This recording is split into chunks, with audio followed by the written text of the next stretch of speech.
doing? I am Darian Nichelle, a.k.a. Nikki J. Um, and I just wanted to get on here, but I'm feeling like really good because yesterday was a little heavy, so I kind of want to keep it a little light today.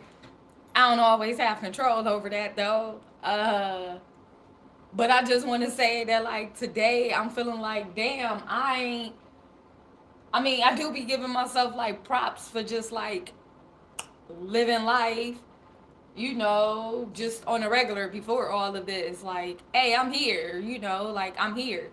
And even within that, the visual that I have for myself, like I was just like kind of walking through life with a book in my hand, like, and sometimes I was reading it, sometimes I was writing it, and just like writing like my thoughts and stuff down. And I don't know, like I've been focused. I've been really focused on my dream, on my vision, on like everything that I've been wanting to create and everything that I've been wanting to do, and like my babies and the change that I want to make in this world, and like the life that I want to have, the family that I want to create, the family I want to birth, removing so many stigmas and so many experiences and so much energy off of me. Like the moment that I get introduced to some new information that resonates with me, and like and and just like fits me better. Like I've been creating me and then creating new versions of me every time. There's like a version of me or two or three versions of me that die off in the transition and the transformation. And I was just like outside and I was walking and I was like, the sun is shining a little bit. It's cold as hell though. It's only like 40 something degrees. And I was just like, oh my goodness. Like for years and years and years, I was so terrified. Well, I don't want to say terrified, but kind of like, I can't even articulate the feelings that I had of knowing like, okay, everything that I've been through, like I'm going to crash out at some point in time. Like something is gonna happen that I'm not going to possibly be able to hold my grip on to. And like I don't know what that's gonna look like. Like I don't know what that's gonna look like. And like being in an environment where I've seen how people handle people, like, and then even me, like, like I'm living in this world and I know that I'm never being handled completely the way that I want to be handled. Like I'm not really ever having not never say never, like not completely ever having like the full human relationships that I want to have, like connections that I want to have, like thrive in the way that I want to, right? Like I mean, cause that I hate when cause then it kind of feels like I'm diminishing the relationships and everything that I have had and the experiences that I have had, and that's not necessarily my intent. And also being honest and saying that like I've always felt like I deserve like way more. I've always desired more. I've always wanted more. And in the process of me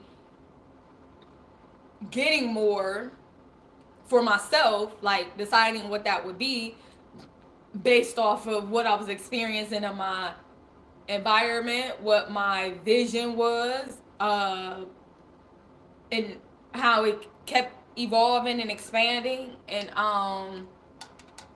yeah, like working on me and being very, very grateful of what I have in my environment and what I have in my toolbox and like what I have in my surroundings, like every time. Because even if it's not completely what I desire, it's what's being gifted to me at the moment.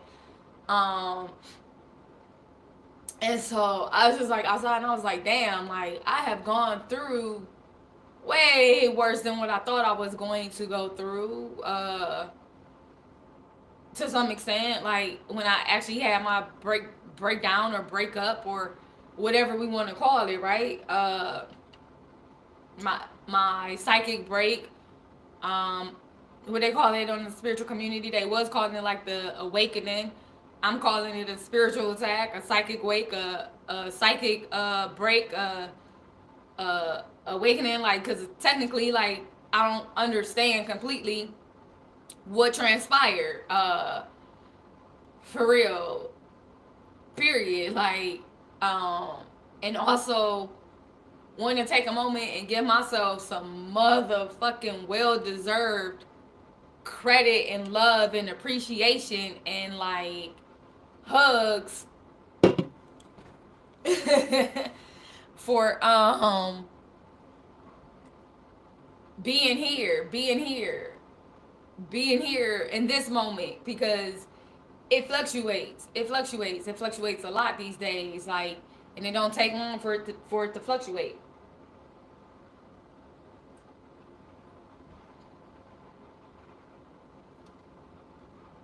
And I'm like, and very very sporadically I get like whiffs of some of my fractured memories from hold on.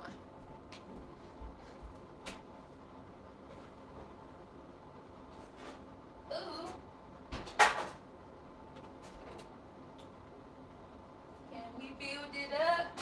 Build it up. So I get whiffs of like my from my fractured memory from in the middle or the beginning of like when everything was taking place for me. As far as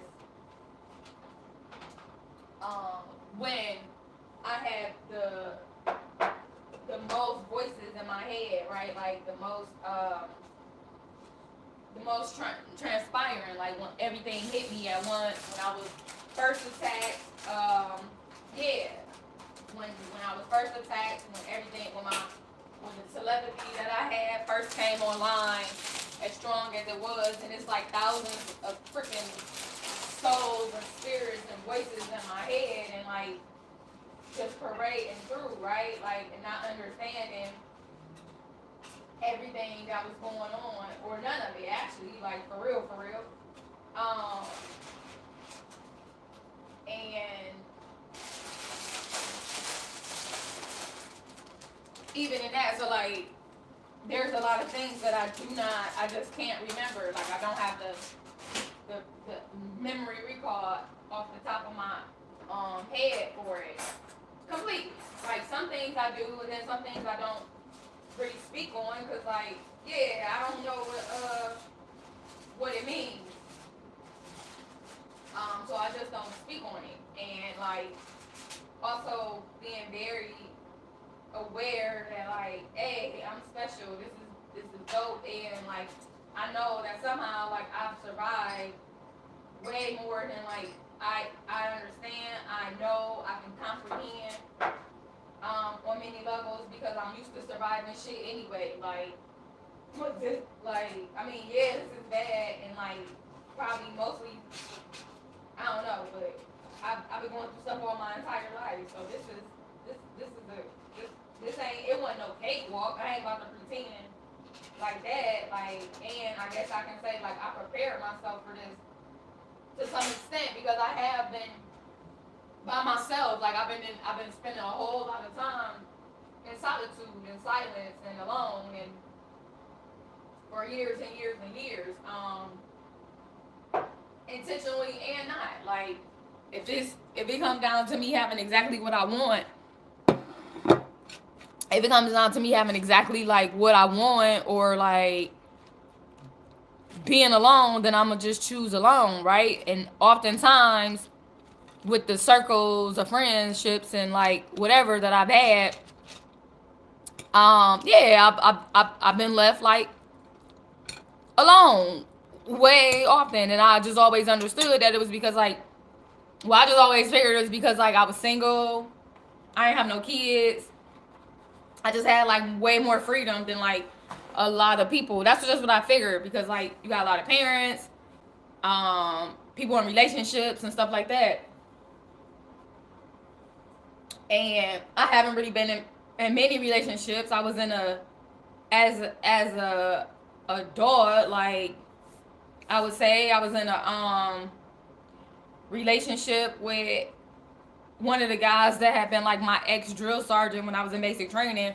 We had been cool for like, well, yeah, we had been cool and kept in touch or whatever for like many, many years, like 13 years. And then like he had been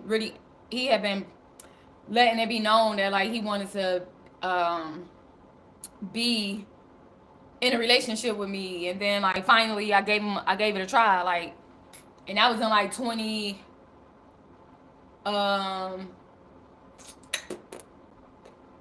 I think 2015.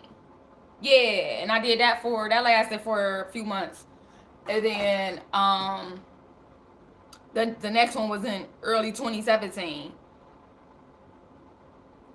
And during all of that time, and then like even in that, like that was pretty much it. So as far as like and then like I had an online connection as well that I was like sporadic, like he would check in sporadically or whatever. We would check in and we would be hitting it off, and it would just be sporadic sometimes, and then sometimes we would be consistent. Like sometimes we wouldn't talk for a year or so or whatever, and then sometimes we would just talk. Like, you know, there was that connection, and it was real for me too. And so like, yeah, so I just kind of like, so with that being said, like it's been me. I've been in the house for a lot of the time outside of like working or whatever. And I'm like, at this point, I'm like, damn, that worked out for me to some extent. Like that worked out for me. It allowed this season to be difficult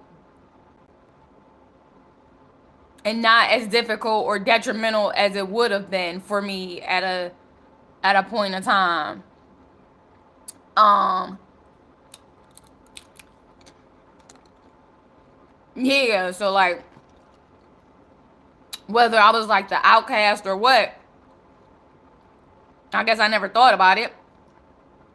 Um it feels that way at this point in time.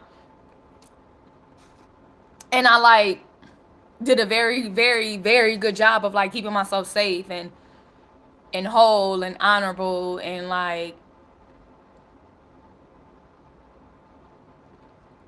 thinking about how hard it was for me at first, to some extent, to like when I really ended up being alone, like spending most of my time alone, how difficult it was at first, and how often I'll kind of question like my value to others, and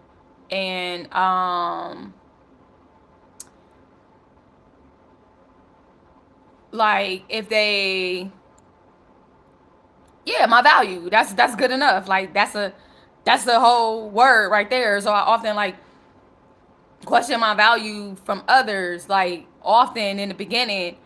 And when I say that I've been spending most of my time alone for real, that's exactly what I mean. And I'm going to say for, what's this, 2025, I'm going to say for at least the last 10 years, like for the most part. Like I might have seasons where it's like, okay, like it's a season where like I'm out and about and I'm kicking it more, and then um it's more seasons where like I'm alone, like I'm by myself again. And that's just been going on. And it's like I said, I know it's been more than 10 years, but I'm gonna just say like the last 10 years. um mm-mm, yeah, because like 11 years, because even before my girl Christy had came and stayed with me or whatever, uh before she committed, even before she came to stay with me or whatever and committed suicide, like before she came to stay with me, um I was homeless essentially. So I had been staying with like somebody else. I was only homeless because like something was going on with my housing situation, as far as like the apartment that I had, getting out of the lease that was a bed bug infested. So I was staying with one of my best friends at the time, and her daughters. Did she have did she have both of the girls at yeah. And so that, and before that incident had happened, yeah, I'm used to being alone. Let's just say that. And it comes from like childhood. Like I did grow up in the system. So like I'm used to being able to have hold on my own company and everything.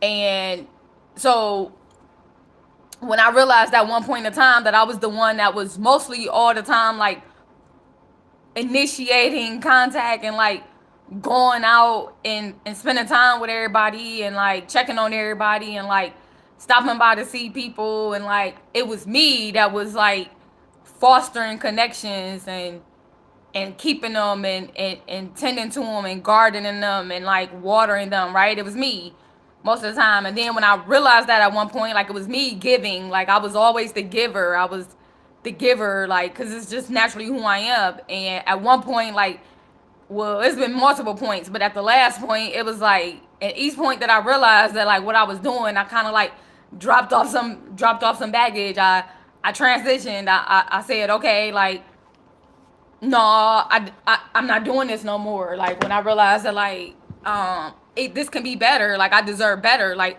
I would just drop off, like I would just have to evaluate, because a lot of times when you a natural giver, when you a natural lover, when you a natural like embracer, when you naturally gifted when you naturally gifted with so many things, you have the capacity, like your heart is big, you have the capacity. And then also, not to diminish that, growing up in the system and in foster care and tapping onto so many families and homes so much, there probably was like a need to feel um important to somebody, like valued, like seen and embraced and loved and all of that. Like there was that. And so in my earlier days, I could have been like really led by that and not even known. But that's what therapy would tell. That's what psychology would tell you. Like I don't always necessarily uh subscribe to psychology and psychologists and all that stuff that they try to label with human behavior, because I just feel like some things, like when you start try to put labels and definitions on stuff, it kind of like diminishes like what naturally just who we are naturally as individuals. Like it just feel like it strips something from us. So I was so at one point I was like very giving and very open, and so people would call it like, I know in terms or whatever, be called like over giving or overcompensating. That's what they would say, like overcompensating for not having a family. And I guess like technically I could have been overcompensating for not having a stable family or for not having whatever. Like I was creating my own world, the people around or whatever. And side note, that just brings me back to like there were things that there were moments in which I probably should have dropped some shit down. Like I probably should have just like, ooh, I probably should have just like released some situations like completely back at that time and didn't really know or understand, even though I did. Like because there were times where just from me being where who I am and like experiences and things that I had been through, that when I got to certain situations, and to me like I had built like a friendship or a relationship or whatever, and somebody popped off some kind of way that I normally would have beat somebody ass, or like yeah, I would have went all the way like deep down in the gutter. I would have to stop myself and be like, you know what, like that's not what we do here with friendships. Like that's not that you care about this person, so you like, just because I had been through so much abuse, I always had to like double and triple check myself from like my initial response to people, to make sure that like I wasn't pouring out unnecessary blood on them, right? Like that like I wasn't stabbing their asses unnecessarily with my words or with my hands or anything, right? Because I ain't never really, like, fear wasn't really a thing at a point in time for me. Like, I've been through too much. Look what I'm scared of. Like, hey, whatever happened, like whatever response was gonna be is gonna be what the response is. So like if you say something to me and I punch your ass on the ground and then you get up and then like we fight and then whatever happened, like it happened. If I get jumped, because I've been jumped multiple times. So if I get jumped, then like, oh well, like I didn't really have a fear about any of that and any of that. It was just that like understanding that like I come from a very abusive background. I didn't like it, and like just kind of like learning um to be sacred and to be nice, like to be kind and like to have a balance over my emotions and like my physical responses when I especially with somebody that I say I care about. And it was times in the beginning, like especially when I moved back on St. Clair, after being attacked by the woman that adopted me and her son, almost getting killed by them, and getting put back in the system, where like I had a friend or whatever, and like some of the stuff that she would say to me, it would take me a minute to be like, wait, what? Like some of the situations that I would come across. But like I said, like every time I moved somewhere, it was a new culture, new people, new experiences, new relationships. Like, and I gotta kind of like figure some things out. Cause during my attack or my break or whatever, I had like, in like at some point I had a memory breakthrough of like a couple of times where this particular woman like, hey, dogged my ass down to the ground, whether I really understood it at the time or not. Like, it would be like, okay, I heard that shit, I peeped it, but I don't understand that in this capacity. So, like, it had to be something else. It couldn't have been that, right? Like, it had to be something different. Like, you couldn't admit that. Like, the way that I took it initially, hello, flexor. Like, the way that I took it initially, it can't be that way. So, like, so there are plenty of times where like essentially I guess I want to say like I trained myself to be I don't know if I want to say weaker. I just trained myself to be a different version of like the girl and the woman that I was, and I just chose a different path. Because I remember like I had told and then because of the way my memory worked, like I don't know. It's just a lot of stuff that been coming up during this time, and I'm just like, I really want to give myself like honor and credit for how I have survived all of this, and like no matter what, like the relationships I fostered, if I should have dropped their asses like all the way back then, the things that I didn't see, like the bullets that I took, like the hits that I took, the just you know, and so many memories, so many situations that I hadn't remembered, or whatever, and then like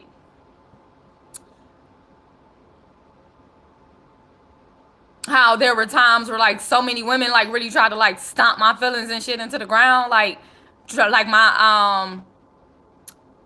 my self-esteem or something at the time, especially like when I was younger, like as a teen, like trying to get back on my feet, trying to figure out like my life in the middle of like jumping from home to home to home to home and neighborhood and community, and like how sometimes it didn't really seem like the community really held me.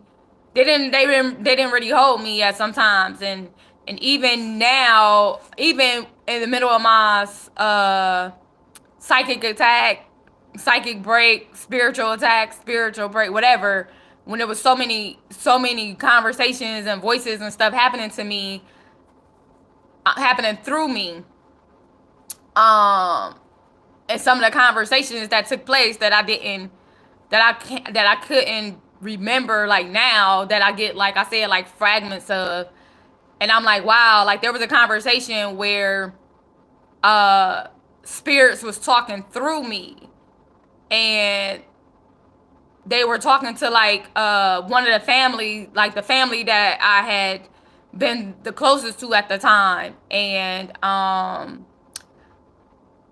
pointing out like various interactions that we had in childhood, like in during my youth that I knew of, and then the whole time they were saying like we heard conversations that you did not hear, so like trust us.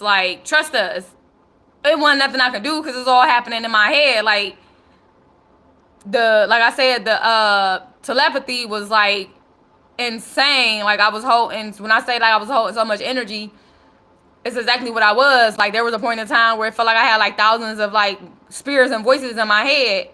And there were times where I could pinpoint exactly like well, essentially like the ones that were connected to a physical vessel up here, like I could identify those. And then like there were also like the voices and the spirits that are no longer in the physical realm space, that I knew of, like, and even in that there were so many conversations about like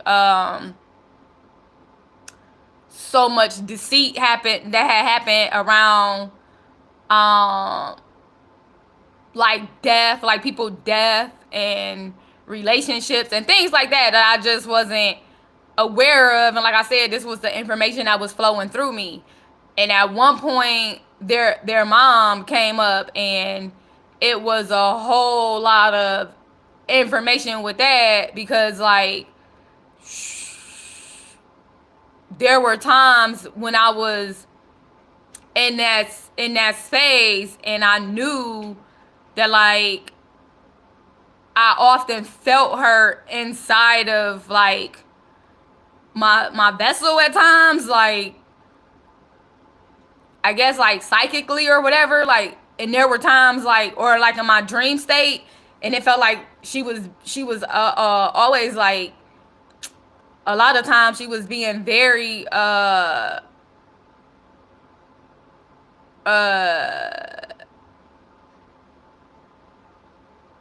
guess I kind of want to say disrespectful a little bit, like taken. She was stealing different pieces of my vitality and stuff like that. Like, yeah. And even when she passed away, I had a dream, because I am a medium. And I had a dream, and like her mother came to me in a dream, and she was like, I think it was like a car crash or something, and she was just like, take care of her daughter or something. I thought I had a dream. I had a diary. I had a dream journal at that time that I had wrote it down in, but I don't have it anymore. Like I can't find it. Because I think she came to me a couple times, and it was always weird to me that like she came to me, especially because like I thought we had a good relationship at one point in time, and then like her daughter, who was like my best friend at the time, well, both of them end up being my best friend at one point, but like the youngest one had ended up telling me that like her mama didn't like me. She was like, like my mother don't like you, whatever. And I was like, okay, like, and then she had said some more stuff to me, and I was like, all right. And she was like, I'm her daughter, like whatever. She was like, I'm her daughter, and she don't like you, and whatever else she had said. And I kind of was like, well, I guess that makes sense, like based off of what she was telling me. I was confused at first, and I remember thinking like, are you trying to hurt my feelings? Because like, it's like, this my mama, don't get close. Like I know people sometimes, like people be very protective over like their parents, and like being the outsider coming around in the family or whatever. And then I remember her telling me like her mom thought I was like too affectionate, and she thought she. And then I remember a lot of times like different people would ask me if like if that was my girlfriend, like, or ask her, like, well, she would tell me that, like, her mom was like, you need to be careful around her. Like, she seemed like she liked girls or whatever. And I'm like, yeah, that ain't really my thing. Like, I ain't really interested in fucking with women. And like, friendships were friendships. And it was and then, like, I remember, like, my foster sister at the time was always like asking about like our sexuality, and that was in a time, like, that was like early 2000s. Well, no, that was still in the 90s, because that was still in like the late 90s. And I just used to always like brush it off, um because it wasn't a big thing for me. But anywho, so like, there were times, like, even when I said, like, before, like, I remember there was a time where in my dream state, like, I used to dream like so much. Oh my gosh. I mean, there's been seasons where it's been like extremely dark, and I don't, and also, like, I used to dream in color. I used to dream so vivid. I used to have like so many dreams about the ocean and fish and pregnancy and life and creation and like so many other things. And I used to like really be with my spiritual team and my ancestors. Like, I used to be so connected to like the various tribal chiefs and stuff. And like, I would be out I would be out in the wild with them, and sometimes we would be at the ocean, and sometimes we would be like in the wilderness, and we would always be on horses and like things like that. Like, and then like it was many a times, like, especially when I was dreaming in such abundance and like having like fish dreams and stuff all the time. You know, they used to say like fish dreams and pregnancy. And I remember like having a dream and it feeling like so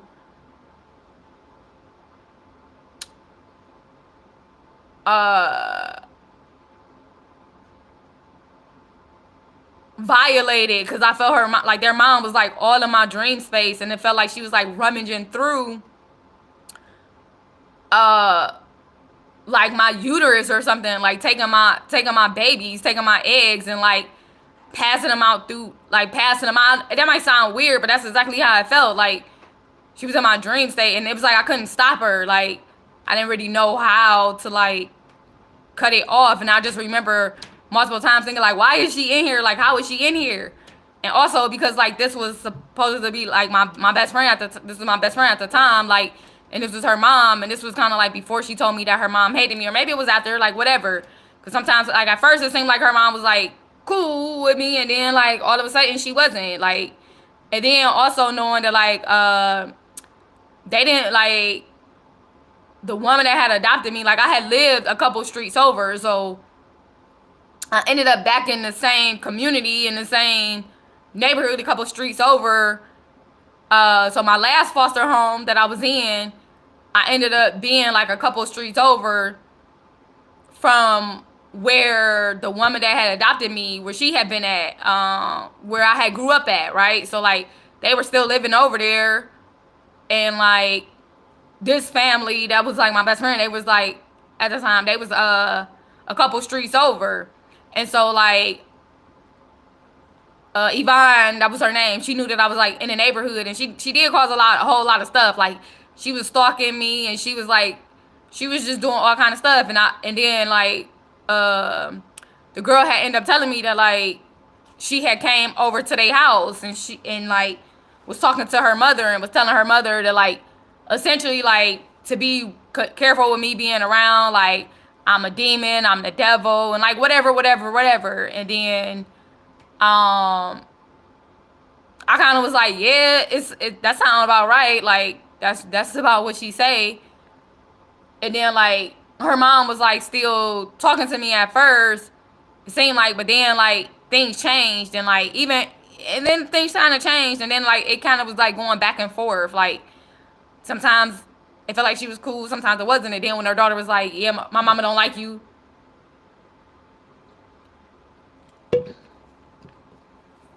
it was like, okay, like, no matter if you told me this because you want me to just like be careful, or because like you trying to hurt my feelings, or you trying to give me a heads up, or whatever it is, like, noted. Like, I don't really know what to do about it. Like, I'm still be like, I guess I'm gonna still be respectful. And so all of that was like very prevalent in me, in my, during during the beginning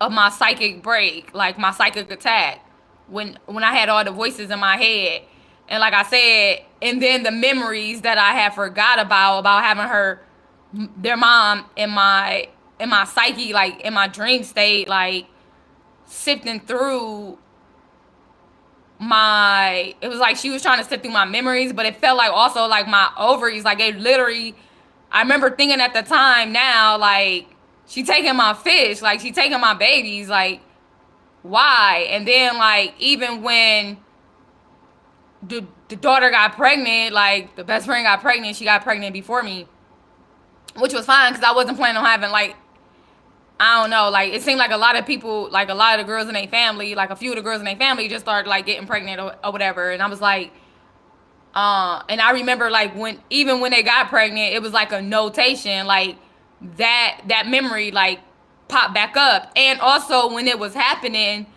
it was kind of like, even though she was invading me, I still was able to like scan her somehow and like see her intention. And I was like, kind of like, okay, like whatever, because like whatever she doing, and it really ain't no way I can stop it. So like, they family just had like a bunch of babies, like back to back, like it was like baby central over there, like a little time later. And then it was like, oh, blah blah blah. And I remember the morning that I felt. Like, I remember feeling like so used and depleted and stolen from, and like, oh, like I can't even explain how I felt in my soul and my spirit, like just instantly, without even completely understanding. Because if you, like, with me being the one that has so many different gifts, and like being the one that things is happening to, and never really having anybody like talk to me or explain things to me, or not having access to like so much information, and this is just my life, right? Like, I'm used to having very active dream states. I'm used to like being able to connect with the dead. I'm used to being able to connect to different realms and universes and things like that, like forever. And then there are times when like I'm being attacked in these states, especially when I was younger, where like there's only a limited that amount that I could things that I could really experience, right? I mean, really do about it, because it's new. So like, me being in this place, and then like all of a sudden like feeling like I'm being robbed, but actually being robbed of like my vitality, like my baby, my womb space, my prosperity or whatever, like essentially, and knowing it. And then like when every kind of baby was born or whatever, like when every spirit came through, um that was connected to me, like feeling the heartbreak and the mourning of that. And then when I got pregnant with my baby, she was stillborn, like she was stillborn.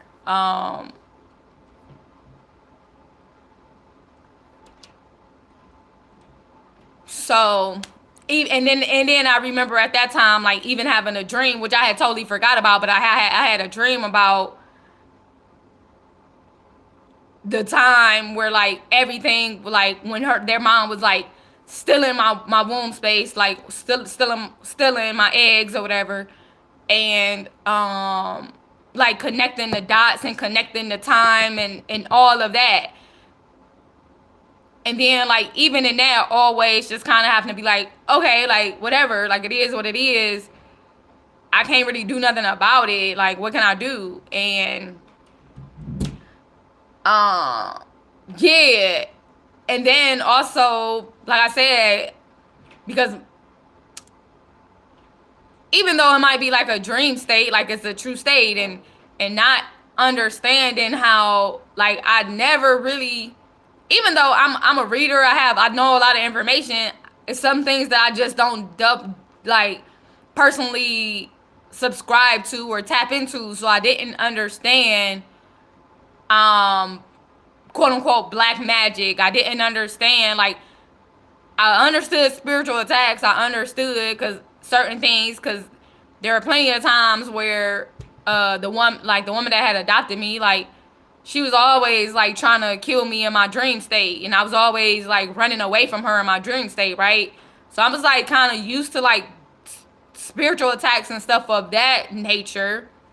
Somebody coming in and like robbing my womb, robbing my vitality through like my babies, like my spirit, like that was different. And when I say that, like, I was like a waterfall, like I was always dreaming of like aquariums and the ocean and like fish flopping out, like just jumping out of the water, like I said. And if you grew up in any kind of environment where like they still had like a hold of some of the wives' tale, what we call the wives' tales, or the ancient sayings. It was like, if you dream of fish, usually when somebody dreams of fish, that means that somebody's getting pregnant. I was always dreaming about fish, whether I was having sex or not. Like, there was a period of time where like I was just dreaming of like so much like fish all the time. Like for over a year, it was like normal for me, right? Like that was always normal for me to dream of fish, and somebody end up pregnant or whatever around me. What wasn't normal was for me to actually have somebody like rummaging through my shit and like taking it out. Like that wasn't normal for me. And the fact that I totally forgot about that time, that entire time and space, period. Um, and then, cause what do you do with it, right? Like it seems like impossible, kind of like whatever. Like I don't really know how to explain stuff about gifted children and things like that. And I can only try to explain my experiences the best way that can, because nobody ever gives me like, nobody ever talks to me about anything. Nobody ever comes down. Nobody ever says anything. Like it's always like la la la. Don't nobody know shit, right? A lot of times, like I don't know. And so yeah, so like that was that. And uh eventually like my fish dream stopped. Like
all right, my bad.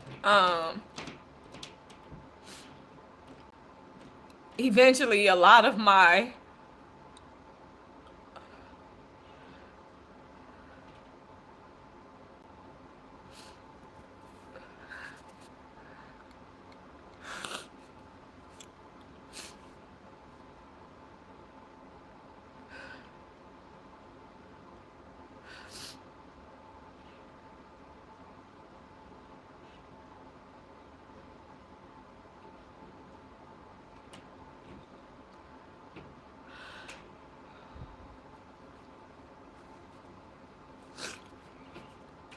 A lot of my fish dreams stopped. A lot of my dreams about vitality and life, like a lot of the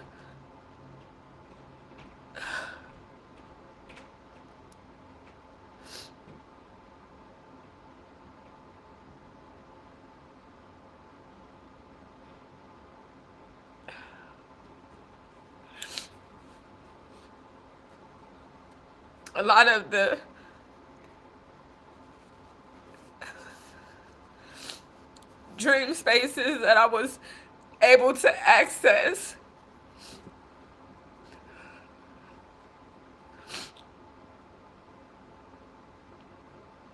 that were like so full of life and vitality and safety for me. They got me through so many dark days and times. They stopped. They stopped coming.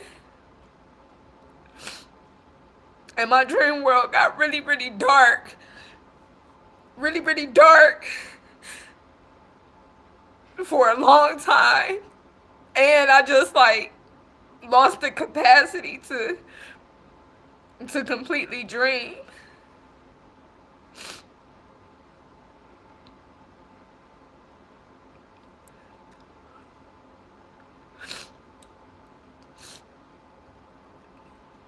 In multiple ways. Because it wasn't just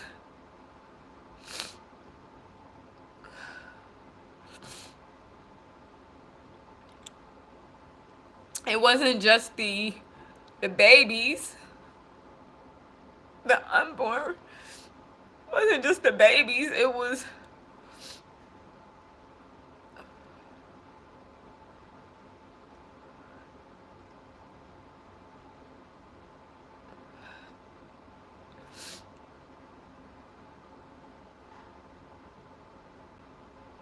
the life. It was so much creativity.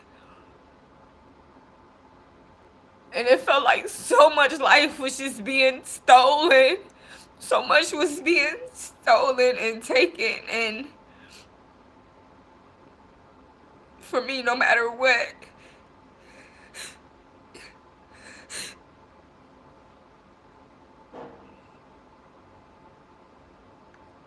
which way I was fighting one way, there always had to be another one somewhere else. This is not where I planned to go with this.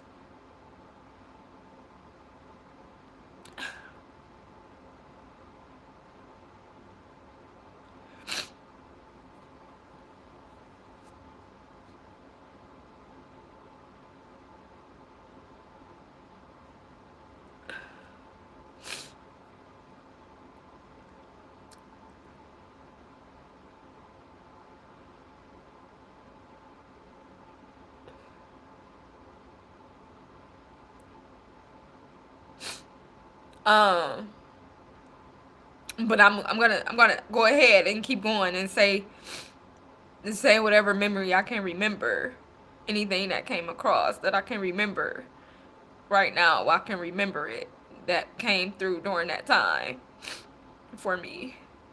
That was like so confusing and dark. Uh,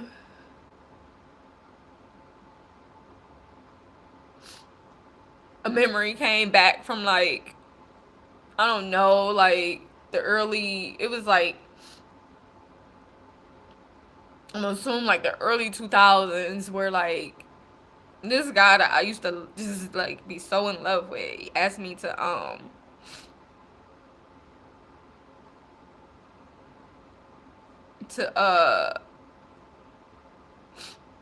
work the door at his party, like to be over the admission and the money and stuff. And um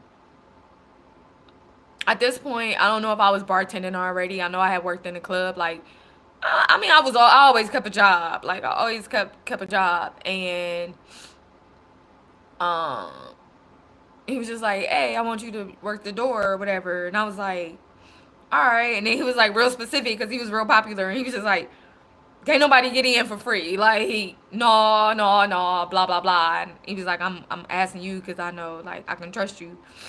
I'm like, all right, like that's cool. I don't mind. Um, and like I did it and everything was cool, and then it wasn't, and I can't even grab the memory. I feel like I might have had like a meltdown or something, or something like that, and I can't remember. I can't remember what happened. I can't remember completely. Um,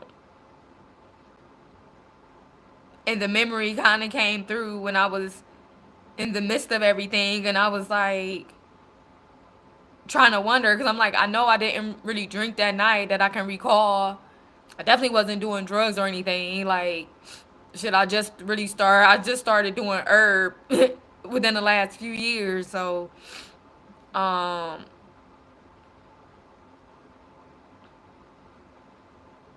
I don't know what happened.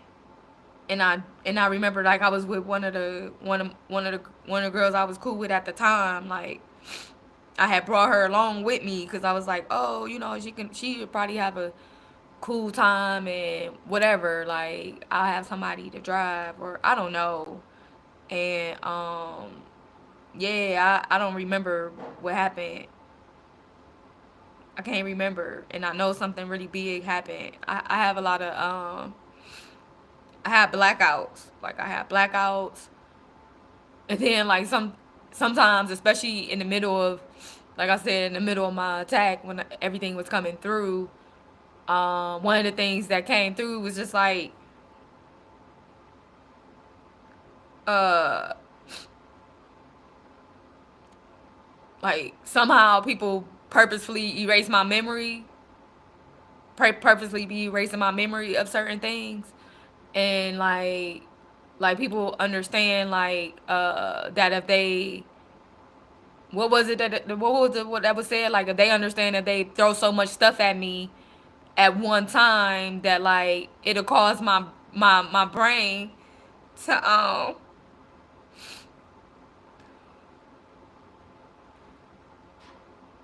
to overload essentially, and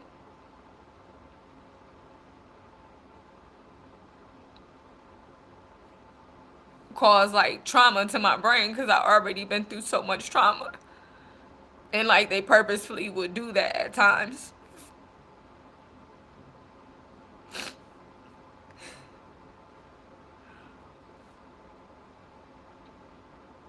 If I see something or that I wasn't supposed to see or know or anything, and I was like, yeah, it makes sense because I have like so many so many blind spots, so many things that I know that I should remember something, and I just don't. And I'll say to myself, I'll be like trying to calculate how old I was at the time, or like,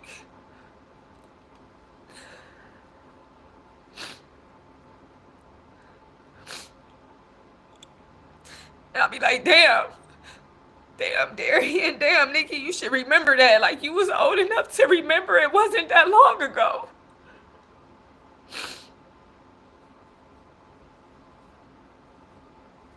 And then I just like have to shrug it off.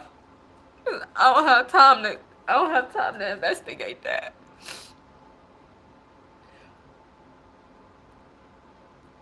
It's kind of like, well, yeah, I did get my head bashed into the concrete when I was 14, so I guess that would be a reason why.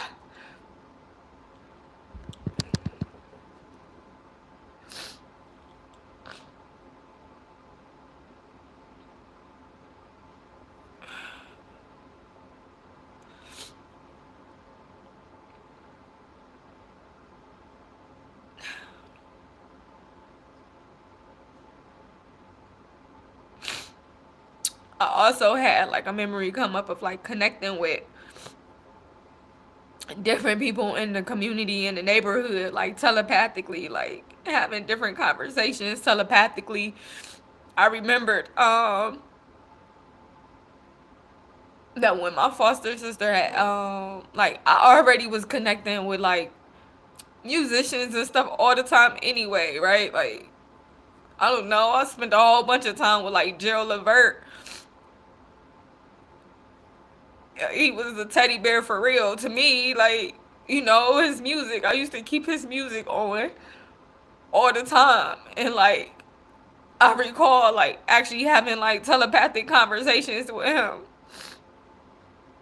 in my dream state, just about life, because I understood his music of like wanting to find love and wanting to be loved and singing about love and knowing love and just like whatever. And then he died. And then I remember somehow, like I don't even think I was familiar with um his brother Sean Levert until whatever. Like I think he ended up in jail when I just had like a memory of like visiting him and the jail cell or whatever, like, but I don't know if he was like already crossed over or if he was crossing over or whatever, because I think he either had a heart attack or an overdose. It's been so long, like I don't remember, but I do remember like having conversations with him and like Eddie Levert, um even in the midst of all of this, like, because I used to love like LSG, and I used to come in contact with like so many of the artists that like they were touching, that like Gerald was touching, that was gonna come into the industry. Like it was always coming through my neighborhood because uh, Squeaky D was a couple. He was around the corner. I used to go to Squeaky D's like all the time, and it was like a studio and a. I mean, he had like it was a record store. I think he used to buy like CDs or maybe like I can't remember. I was a teenager. Well, yeah, I was a teenager. Um, but different. Like I had already been through so much stuff. Guess I was always different than anybody in my environment, and just connecting with them on the spaces where like we naturally connected.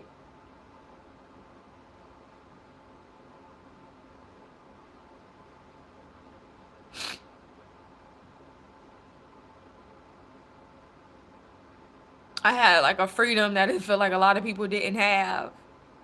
And also, like, I kind of demanded it and created it for myself, for my own protection. And I don't remember a lot of those times. Like, I don't remember a lot of them. It was so many things that happened. Just like I recall during the psychic break where I was like out with a couple of the guys that like I used to be like super cool with. I used to have like so many guys that I was cool with, and like this one was like my play little brother, and like another one of the guys that I had been like so in love with at that time. I had been cool with since middle school or whatever, and it was me, him. This was the one time where I had snuck out the house, which was crazy because I didn't have to sneak out the house. I could just not come home or whatever. Like I had that total freedom, and this was the one time I snuck out the house, and it was horrible. It was horrible. I was daggone paranoid the whole time that like my foster mom would would find out that I had snuck out the house and like lock my ass out the house even though I had a key. Like and like I actually snuck out the house. It was the dumbest shit. I was like, I don't never have to sneak out the house again. But like coming up, I had where it was like this particular night when I snuck out and we was over uh one of they dudes' houses that I had met a couple times before, and for whatever reason, in my memory when everything was coming up, I had a meltdown or something because like I didn't feel safe around I didn't feel safe around the friend for whatever. Like I felt like I felt because normally around a bunch of good dudes, like around a bunch of the guys that like I was cool with, like I was always feeling safe around the men that I chose. And this particular day, like I just remember, well, when it came up, like I didn't feel safe around around a guy, and I think I said like I think I said something to them like whatever. I can't remember, but I feel like like in the memory that came up, it's like I had another meltdown. And it felt like whenever I have a meltdown, that's like pretty soon any situation where I had a meltdown or any situation where like anything, some significant shit might have happened. My memory around that event is gone. Like it's a blackout. I can't remember it. I don't have access to it.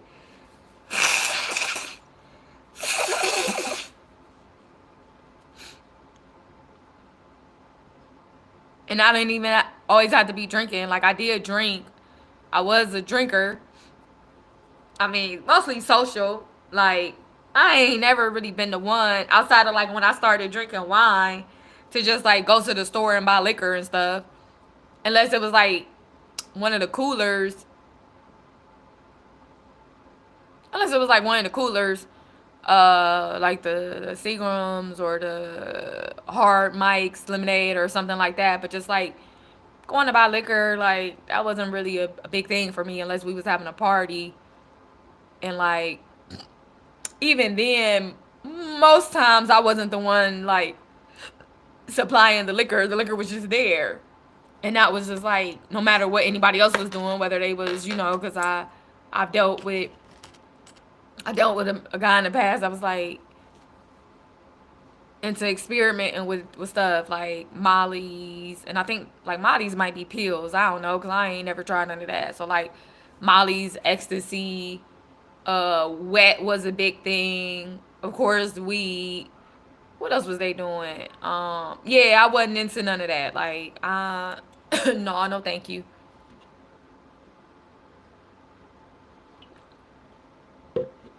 I was always very careful and very aware that like I didn't want to get addicted, and it wasn't really that yeah, it wasn't really anything that I really wanted to do. I might have been interested on like a informational standpoint, and as far as like me indulging in that kind of stuff, like no, that wasn't me. And I know that like people was experimenting with all kind of stuff, and I just wasn't interested.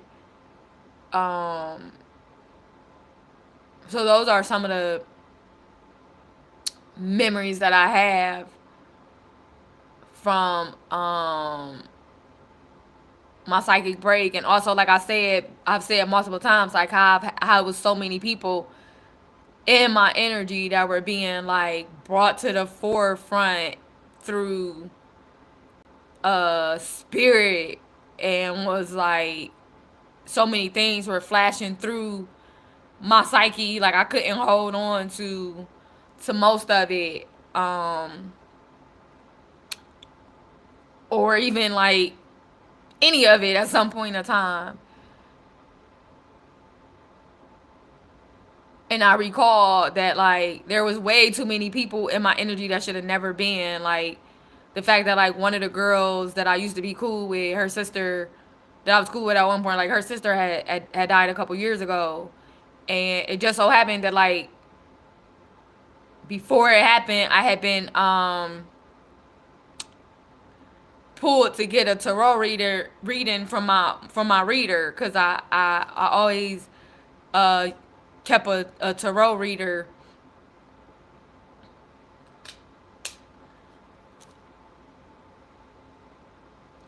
I always kept a tarot reader, and like for the most part like it was the same person. And then like I would go out like it was, her name was Karen, so it was her for a lot of the time. And then like I would, you know, like if I was guided to go some through another way, I would go another way as well. And so I had been guided to like go to the reader, and this was probably in like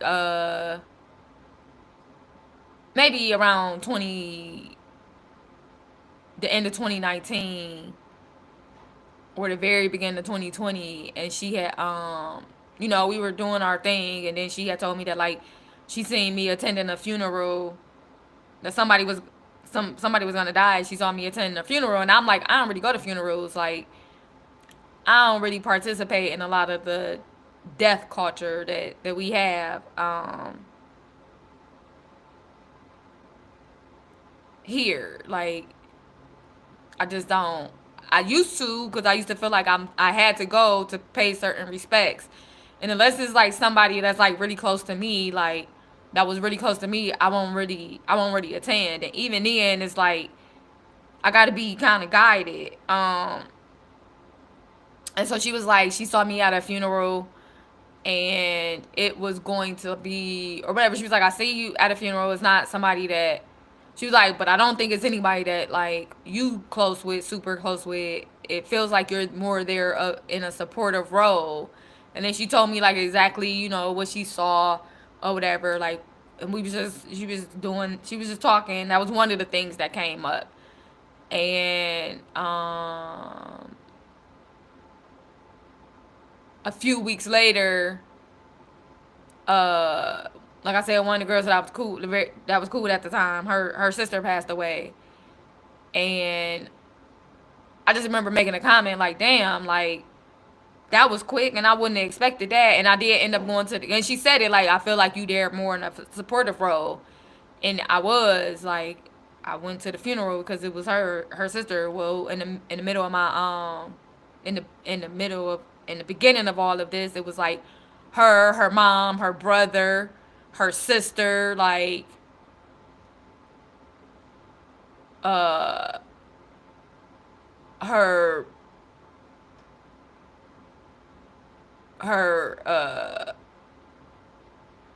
mother's husband. Like, it was so many people, like from that family, and like her friends, and all of them people like in my coming through my head, and like in my sight. I'm like, what the hell is, like, I didn't understand it. And I just like, listen, like it felt like a lot of people was like communing with their deceased loved ones through me, or like taking something.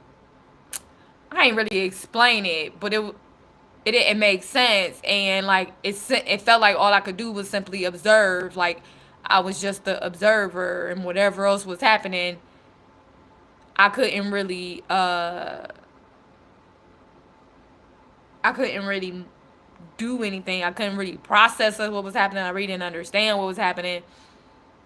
Um so like, even though all of this was in my energetic field, in my psyche, in my head, in my everything, like I could really just listen. And I was just like, well, why would they be over here? Like, why would her sister be over here? Because I know she deceased. Like, why would she be in my over here with me? Like, it didn't make sense. And then I was like, okay. And then like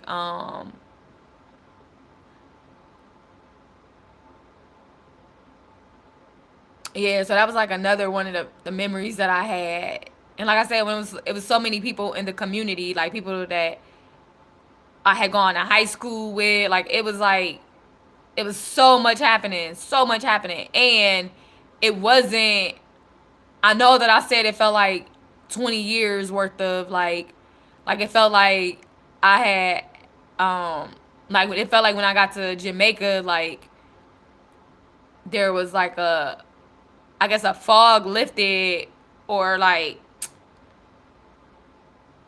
I don't know, like when I got to Jamaica, like magical shit started happening. I guess that we gonna say that. And at one point it just felt like so many messages were coming through. Like, I had kind of like a voicemail full of messages, like. And then I remember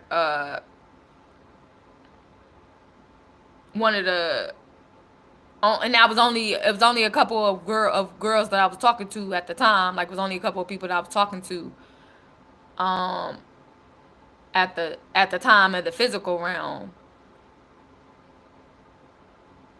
And then, like, also there was a lot of stuff happening, I guess, in the tarot community. I don't do TikTok. Like, I've never really, I did create an account once, and then, like, I deleted it because I don't understand TikTok. Like, I don't understand it. I'm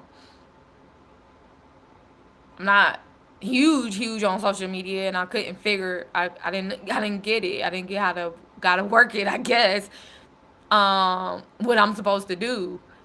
And I kept hearing, like, about the girl that uh uh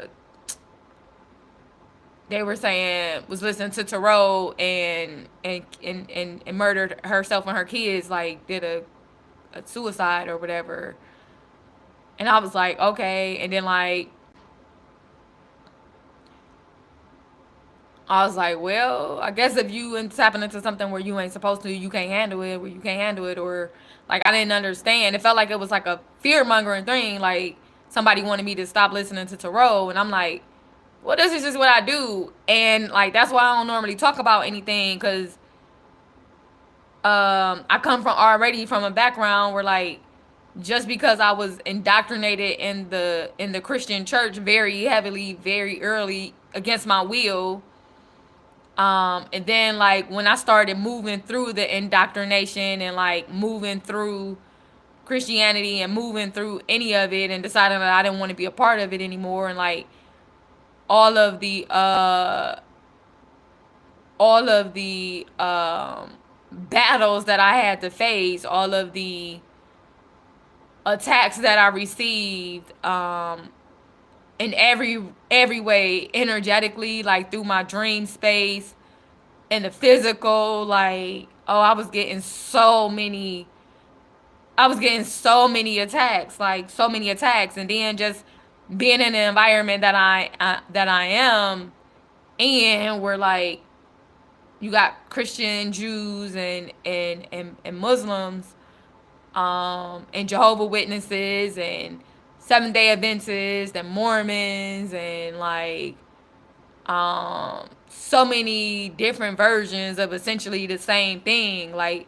so many things are considered taboo if you not technically, like, moving in the way of any of those. And so I have gotten very, very, I guess, good at just, like, keeping my journey to myself, like, the best way that I can.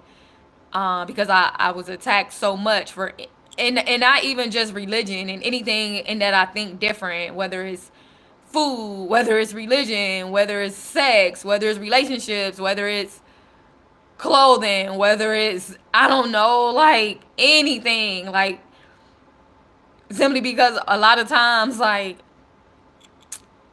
I'm the one that's, like, saying something out loud or whatever. Like, I get ostracized, and I get attacked, and I get alienated, and I get teased, and I get disrespected a lot. So I just learned to, like, keep my just keep my stuff to myself the best way that I can, because ain't nobody just gonna shut me up. Like, I ain't gotta do that either.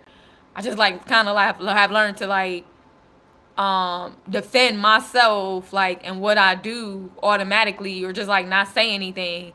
So for a long time, I don't even think I realized that I was, like, listening to tarot.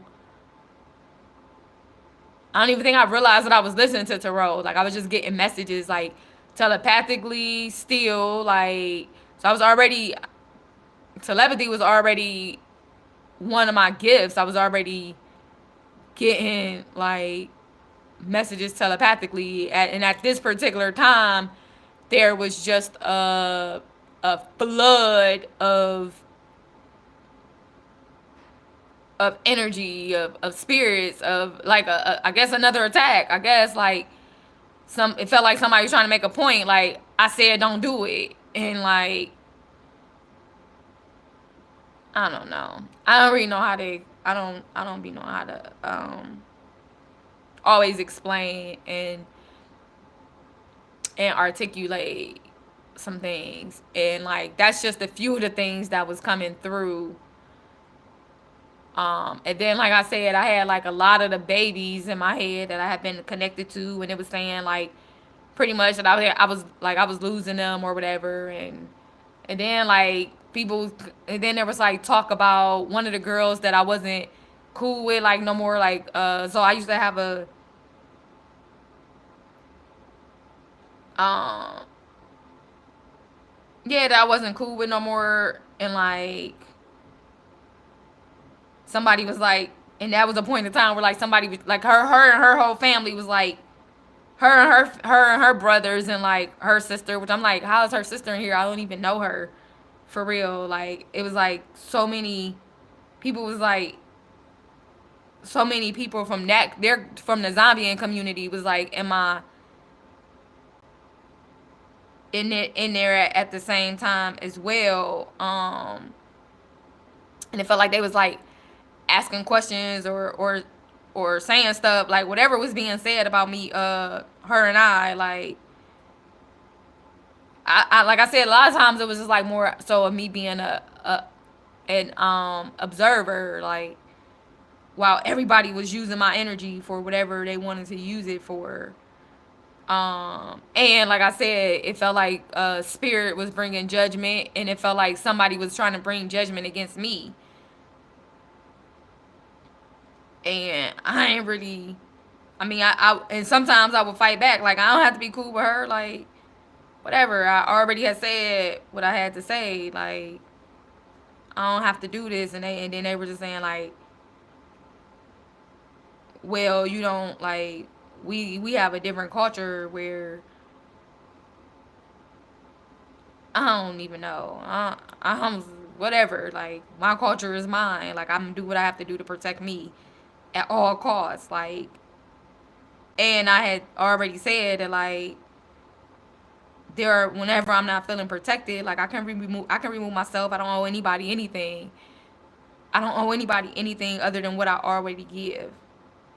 Ever.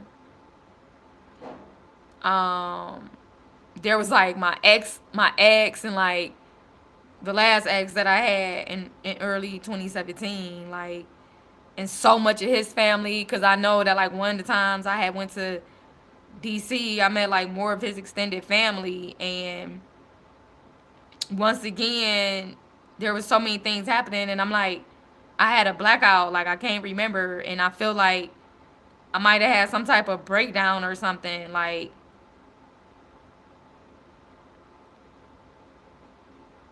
before whatever, and that's why like I can't remember what else happened. Like I don't know. And then some, and I heard like she never mentioned anything else about whatever, and I'm just like, and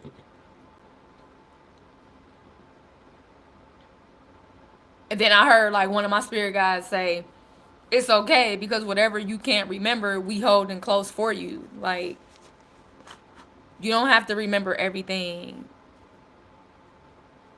And also like you are very unsafe out here. Like you need to know that like you are unsafe out here. And I heard somebody else saying that to me, like you are unsafe. Like and also it was like um the family, the couple from like Madagascar that I had stayed with, it was like a lot. It was like them and so many. Like when I say it was like so many people in my energy just coming through.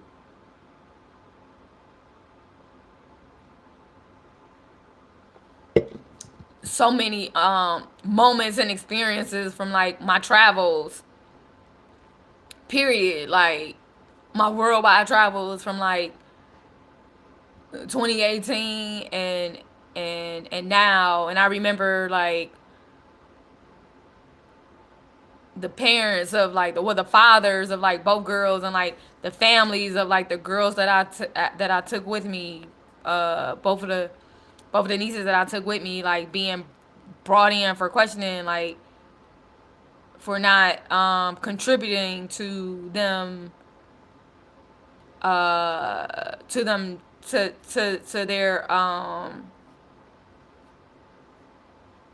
to their journey with me, right? At all, like um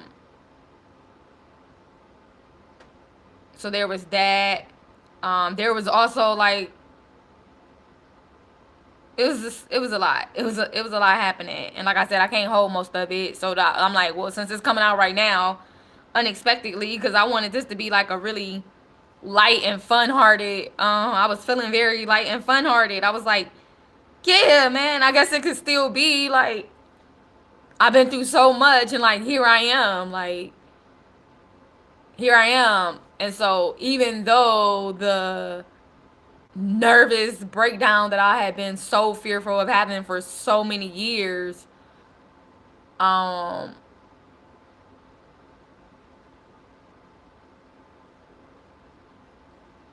happened way differently than I expected or than I thought it would be. Like, okay, I'm here. Like, I'm here, and I also know that like everything that happened was way bigger on any scale, like way bigger on any scale, like way bigger. Like I said, I had way bigger. Like I know that there's so many things that was happening that I have no idea what was going on at all, like at all. And then even so many of the artists, like so many, not just artists, but so many of the, we'll just say quote unquote celebrities that I've connected with in dream states were like coming through, and um yeah, some of my escapades through the dream state was coming up as well. So it seemed like it was like really a balance sometimes, like okay, like this is really harsh and this is really this, and then like it's this, and then this is like balancing it out. And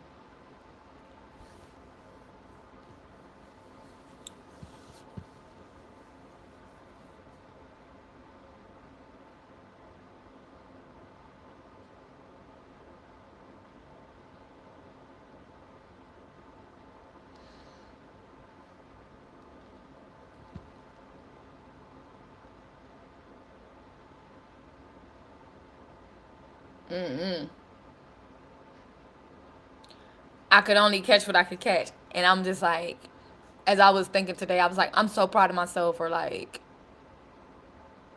everything that I've created for me, in spite of and because of everything that I've gone through. Like, I am a freaking warrior for real, and not just for myself, for so many others. Like, no matter what, I have been a amazing, beautiful, intellectual, compassionate, loving, creative person, like supportive. And when I gotta go to war for somebody, like I go to war for them. When I need to, when somebody needs a protector, or if somebody needs a provider, or if somebody needs help, like, hey, I've been niggas' daddies for real, and they mamas too, like, period. Like, I've been examples, I've been warriors, I've been doing the damn thing, like, all my entire life on this, on in this realm, no matter what. Like, it's been me for me, and for other people too, effortlessly, and still, no matter what opposition I come across, no matter what I come across, no matter what this shit throw at me, like I still been creating life for others abundantly. Like I still been holding strong to my vision and my goals of creating even more change and impact on bigger ways than I could ever, well, I can imagine, but like feel like other people clearly can't imagine because nobody's doing it, right? And being very proud of myself. And I'm like, I guess not proud enough, like not truly like looking at myself like, hey, because I know that I done traveled the world and came up with like so many ways to connect us across borders and like so many ways to uplift us and create so much abundance and like, oh my gosh, like in creating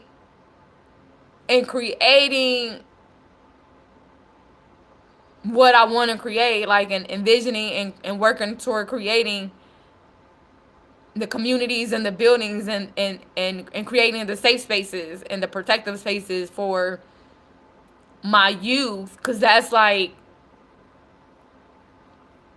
myself and my youth, like that's myself, like and envisioning and creating like everything for myself, every version of myself. um Man, like I've cracked so many codes. I've knocked down so many barriers. I've opened so many worlds and doors and portals. I walked through snow and fire and the ocean. On like, which side of the world have I not touched the ocean on yet? Like, I'm like, dang. Like the other day, I was like, I had the memory of being like, because a lot of my childhood memories, like I can't really tap into them no matter what. Like, unless they the ones that's like crappy. Um, for real, like it's overshadowed with so much, like so much that I don't want to wear, like that I fought to take off of, like that I fought to turn around and just like go back in any other way except for like as a solution, as an answer, as the answer. Like what am I doing? What am I nah? And each step along the way, like, yeah, I'm gonna create this for me, and I'm gonna create this for the world. Like, I see it, and holding space for that, holding space for myself for that. Um,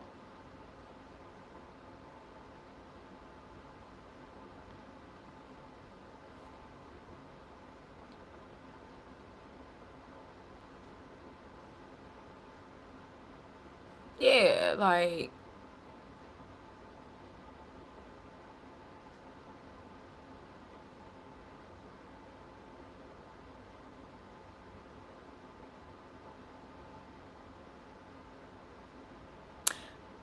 and I remember I'm like, damn, I ended up like getting in a Uber, a white Uber, a white car, like when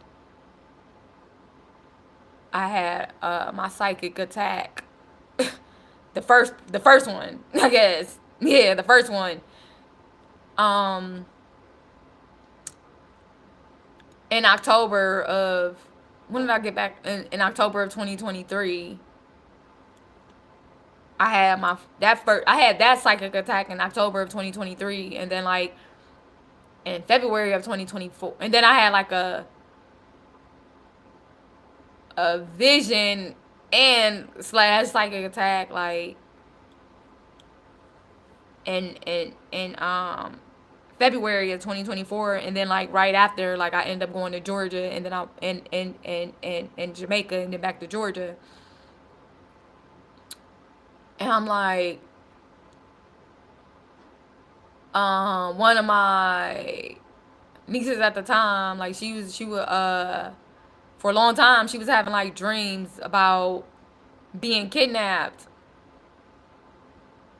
Like she would have dreams of like kidnapping or whatever like couple of the girls around me would have like various dreams about like being kidnapped or like having experiences like being drugged or anything like that. And then like even in that, the kidnapping, it was like a white car or whatever. And then the fact that like that was, and then we would, and I would talk to them like whenever any of them would tell me about any of their dreams or anything, like I'm listening, then I will always give them advice like, well, if it's a like, I don't really know what it is, just like be aware of your surroundings and blah blah blah blah blah, like give them advice or whatever. And even when somebody came to me and was like, one of the guys that I was like messing with, that I was like loving, that I was messing with, she was just like, she saw him put me in the trunk of his car, like I was passed out. He put me in the trunk of his car. And even in that, I'm like, wait, what? What? It didn't really make sense to me. And I was like, okay, well, as she was telling me, I was seeing what she was saying the best way that I could. And I was also fixing it. Like, it don't make no sense that he would put me in the trunk of his car. Like, maybe in the back seat if, like, I was out and drinking and got drugged and, like, he ended up being there or showing up. Like, I could see him putting me in the back seat of his car, like, laying me down in the back seat of his car. First of all, I can't even see, like, really any of that happening with him being there to take like care of me or do any of that, like me being in his car or me being in the same space with him or anything like that. Like, that ain't really been the nature of our relationship. um and also, like, if that did happen, I could see probably like if he was saving me to bring me home, he probably put me in the backseat of his car, and instead of like having me in the front seat, he probably would lay me in the back seat just so like he wouldn't get pulled over or whatever. But then if he got pulled over, like, it was just like that whole thing. And I was like, that was a weird ass dream. That like, what type of shit like you got me in, like whatever. Um, and so like when different people used to come to me about like different dreams they had or different things, like that would just be that. And I don't always like I didn't always, well, I rarely ever repeated it. So sometimes like I would repeat it to like somebody else one of the other girls that I thought was like the closest to me, like, hey, blah blah blah, like just mention it. Um so I don't, like I said, I don't really understand completely what this experience has been. I've been trying to gather like whatever information that does come through. I've been trying to gather things to make the most sense. Um and like I said, I know that like a lot of the babies, the kids, the youth, the community, like it feel like so much of Cleveland was in my damn head. And not just Cleveland, but like I said, because even in when I was in Costa Rica, when I was out, I had posted the footage of me being at the karaoke bar and singing or whatever. And I was with my Airbnb host. Like, she was cool to me, and we had went out. Like, she liked to go out and have fun, and like I was on a budget, like I'm already paying for the Airbnb, and I just like, I'm cool like if I'm just in the environment, and we would do stuff, and I'm like, okay, I gotta make sure I'm budget. And this particular night, she was like, I want to go out, like I want to let's go out. So her friend was in town, like from well, he's from Costa Rica, I believe, but he was living in, him and his kids, like he living in Florida. I forget what part of Florida, Miami. And then like so like she was just like, well, we can go out, like he in town or whatever, let's go out, I want to meet him, blah blah. So we went out, and and I posted like the video of doing karaoke, and like we smoked, like I smoked with his sons, because I met like me and her, we went out, like, and then they met us there, and then he brought, like, his sons and their best friend. And so I did smoke the joint, but I only hit it a couple times because, like, I'm like, I don't want to be too high. Like, I still got to be aware of my surroundings, no matter what. Um, and I actually think it was like, so so that was that night, and then, like, the next time, like, we went out, like, because they was in town because it was the dad's birthday. When I think I posted, like, maybe in my story at that time, like, I posted, like, the clip of being, or maybe a picture of us being at, like, his birthday party or whatever. And we had a good time, and, like, I met some of the family and everything, and, like, the place was beautiful. Like, it was a cool time, especially for me not to know nobody. And then we stayed later. Like, I almost didn't go because I'll be like, when I be ready to go, I'll be ready to go. And then I got to a place where I was like, okay, like, I'm ready to go. Like, I've been around. I mean, it was cool, and essentially, like, I don't know nobody but her, and, like, I want her to have a good time. And, like, if she wanted to go elsewhere with him when he was over, it was done. So I was like, well, I can just order me an Uber. I can Uber back to the house. And it was just and later, and at this point, because the night before, it had been like me, her, him, his two sons, and he said it was like the best friend, right? And so, like, at the party, I think maybe the best friend had gone home, and it was like the two sons, or I don't remember. And so, like, it had got, like, late. It was dark. And cause she was like, no, don't, no. She was kind of like me, like, no, we came together, we gonna leave together. And then I was like, okay, like, that's how I be operating anyway, for the most part. And then, like, when it came time to leave, the boys were like, they were gonna go out on a town or whatever, and she was like, or one of them was like, did I want to go or to go with them? And, like, I was running the options through my head, and then I just didn't feel comfortable enough. I was like, nah, because, I don't know. I didn't know them. I was like, essentially, it's two strange men that I don't know, and, like, I'm still in Costa Rica. Like, I know what I know. Like, I can get around how I can get around, and, like, no, I'm just gonna play it safe. Like, no, I'm aware that, like, the world can be a dangerous place. So, no, thank you. And then, but as I was contemplating the options through my head, it was like all my instincts was yelling at me anyway, like, not to do it. And it was like, if I go, like, as they were kind of saying what they was gonna, what the plans were, like, as my mind does, like, it was taking me in all other directions, and it just felt not safe. Like, I can't really recall, like, completely. Even now, thinking about it, like, I gotta chill up my spine. And I was just like, no, I'm not completely positive that I'll make it back where I want to be, period. And, like, if they don't want to leave and bring me back home, like, if I was to go, if they don't want to leave and bring me back home, then, like, then what? Like, and it was just like a no. I was just like, no, I don't feel comfortable. So, like, I waited for her, and, like, they dropped the back off, and, like, they dropped us off at the house, and, like, she went back out with him later. I think, like, did she go back out with him later? Yeah. And then, like, the next day, um, we all went out together in the daytime, like, on the town. So that was cool. Like, I could do that. We met at their where they were staying at. And then, like, which was cool. We was chilling at their place. We went a couple other places. Like, I met her family. I met different aspects of her family. A friend of hers, like, we was just like a couple different friends of hers, like, and I think, like, the one guy, oh, what was his ethnicity? Was he Haitian? But he was living in Costa Rica. I can't remember.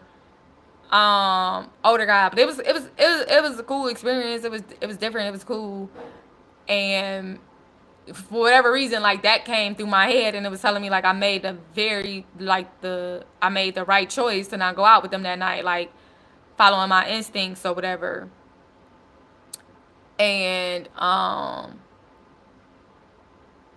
what else came through? The dream that I had of being like in a dream in a shootout with Racine and Marcus when I lived with them, like at one point back in the day. Like I don't even know what year it was, because I think I had went to stay with them like twice during a homeless stint. Like I have had a couple different homeless stints in my lifetime.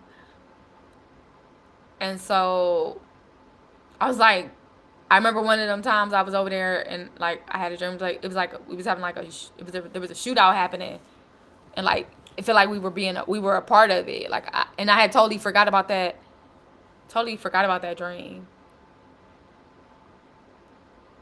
All three, like we was all three involved. So just, I don't know. It was so many things that came through, and I felt like so many spirits. I felt Chrissy. I felt Ray. I felt Coach J. I felt like so many of the teachers at Glenville, like different men that I have loved and were connected with. Like I felt so much energy. Like so many souls were just coming across, like just going throughout. When I say like, and so much was already happening in my mind, in my head, and in my physical and in my psyche environments way before I started even sharing anything or saying anything on social media. Like for a minute, it just felt like my ass was just wiped out. Like, and as I'm looking back, I'm like, wow, I just handled that like almost effortlessly. Even if it didn't feel effortlessly, like even if it didn't feel effortless. So, yeah, but I actually was in a really good mood when I first started this, and I was like, let me give myself props for being so freaking amazing, for being such a beautiful being, for being like so awesome, for standing in the gap for so many different people, so many different souls, so many different generations, so many different environments, so many different everything. Like, I don't know if I honor myself enough. And then looking out in the physical realm and seeing so many different changes and so many different anything, I'm like, and seeing so many things happening, I'm like, I know that's all connected. Like, I know it's all connected. And then to be able to, no matter what, like if I'm in here or not, if life looks like I thought it would, if I like, because I still don't, like I said, I still don't understand everything.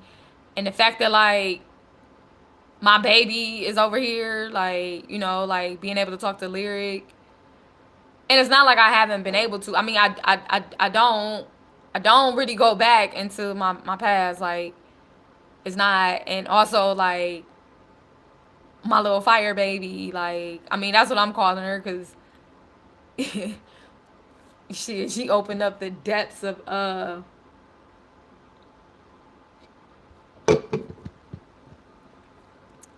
every world. Every world for me. Like, and Zep, my brother, and Pac, and Mike, and Prince, and DMX, and Left Eye, and Aaliyah, and R. Kelly. Because that was another thing that came through, was like R. Kelly. Like, and I'm like, damn, I forgot, like back in the day, I actually asked Aaliyah, like when I heard, because like me, Aaliyah, and R. Kelly was having a good time together. Like, we was rocking out together, and I gotta make sure I say in like other realms and my dream, like other realms and dreams say like, if you hip now, you hip. And like and then like there was so much information about like, and then all of a sudden there you hear like so much, and then all of a sudden there started becoming like all these rumors about like or all of this interruption about whether or not the quote unquote appropriateness of the relationship, and like people attacking like him, her, and the family, and I'm like, well, are we complaining? Like I remember asking, like, are we supposed to be is this not okay? Because we felt okay, and in my experience, like we felt fine about it. It felt like we was fine, like with the relationship and everything. And then even asking, even when she appeared to me now, hi, that guy from Texas, even when she appeared to me now, you know, that was a continuation of the conversation. Like, were we supposed to be feeling like that was inappropriate for us? And then one of the messages that popped up was like, one of the responses was like, did she say that's how she felt? Like, and then she was like, I'm you, like, I'm you. I'm you. How you feel? And I'm like, hell, I'm taking it. Like, why all of a sudden do people think they get to tell us what the appropriate age is for us to choose who we want to engage in, especially when they can't understand the lifestyles that we live in? Like,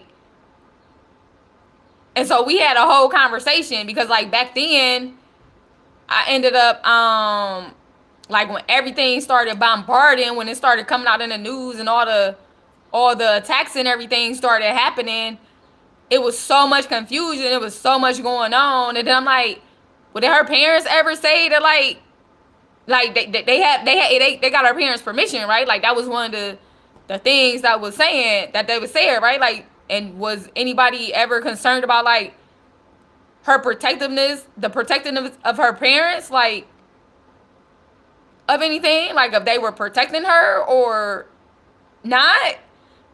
And so these were like the various things that was like going through my head. And like I said, as her and I had our dialogue, and then like I'm like, yeah, cause ain't no way, like I know that like me and Pac was together in other worlds and other realms, other lifetimes, like period. Like that's just what it was. Like it broke my heart. I'm like, damn, technically I'm his widow. Or his child, like in one realm, like depending on however you was, because that came to me too. Like people only understand what they understand because we so fractured as communities, as souls, as everything. Like nobody really understands the trueness of indigenous cultures, indigenous lands, indigenous people. Like people that don't understand anything, that have stolen so much, and everybody that done got fractured, and everybody done kind of like so many things have gotten twisted because there is like just like you have things that are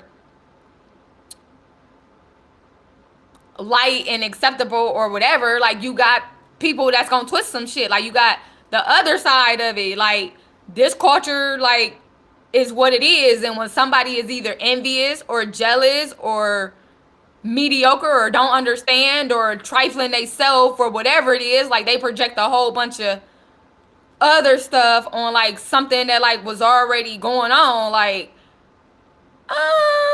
yeah, that's not really how we do things over here. And then you get like aliens and foreigners and like period, like people that actually project onto situations like what they would do and who they are and blah blah blah blah blah. So like there were so many things that was going through me, like as far as like, because I also had like I have so many chiefs and elders and like my spiritual team, and things are immense. So essentially at every step of the way they was like, well baby, like what's real to you? Don't let nobody like shut you up. Like it's okay.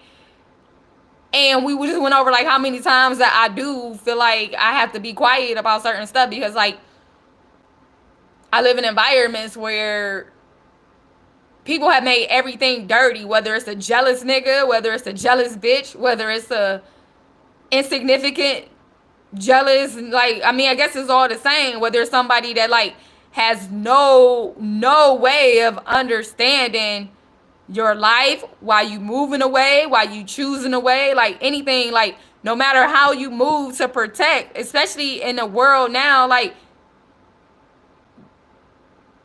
y'all have crumbled like authentic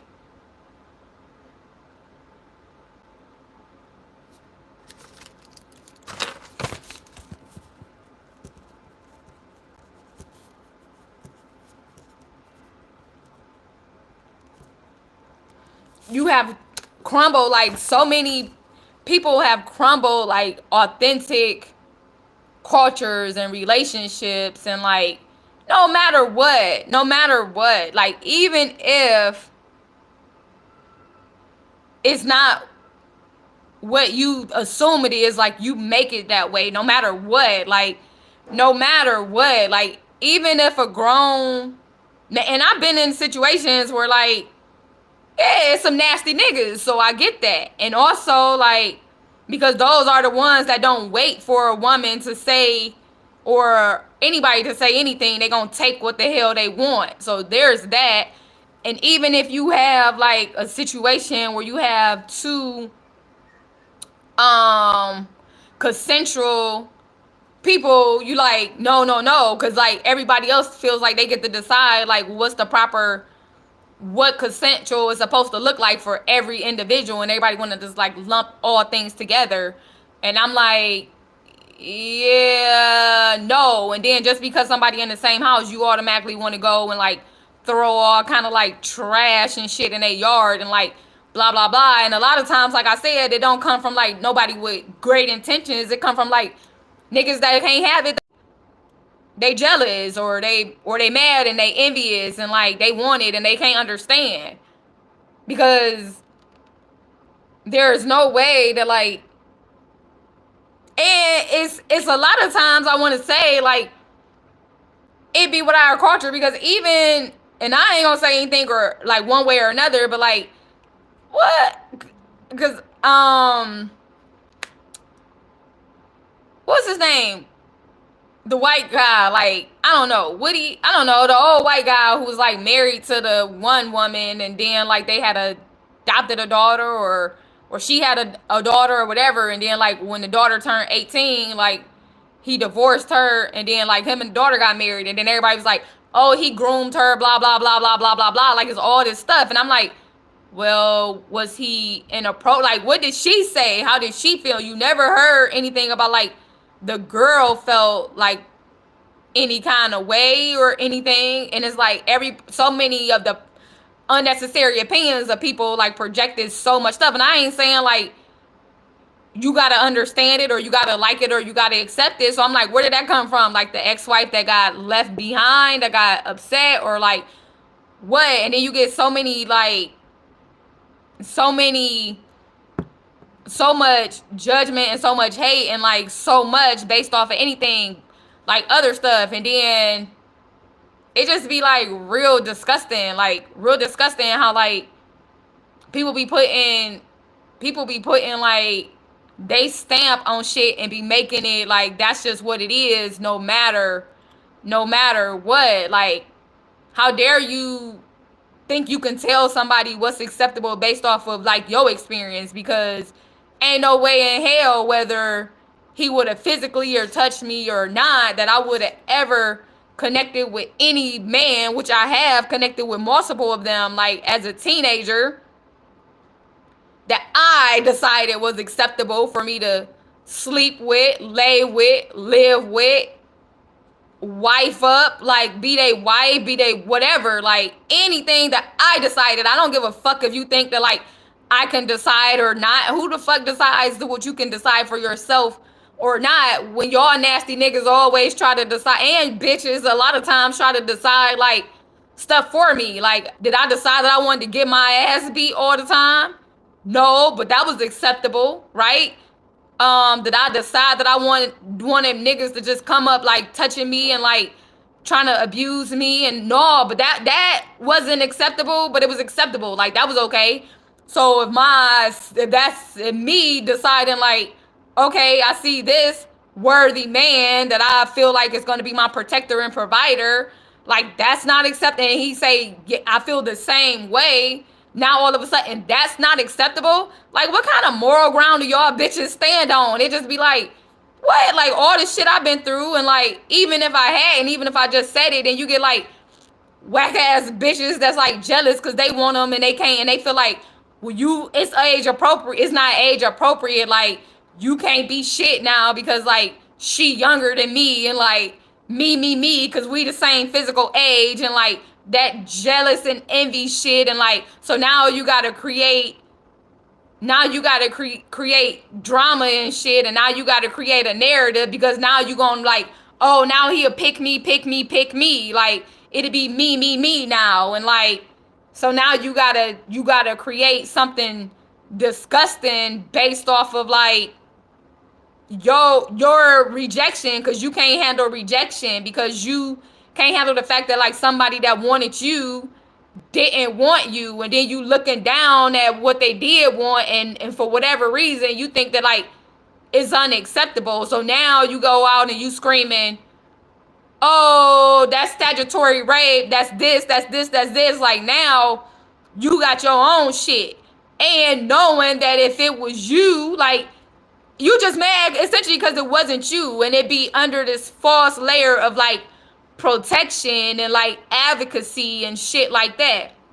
And not to say that there's not a place for that, but a lot of times y'all coddle privileges ass motherfuckers who ain't like went through shit for real just decide that like that's the way of the world. Like, no, if you can't understand it, shut the fuck up and let somebody tell you.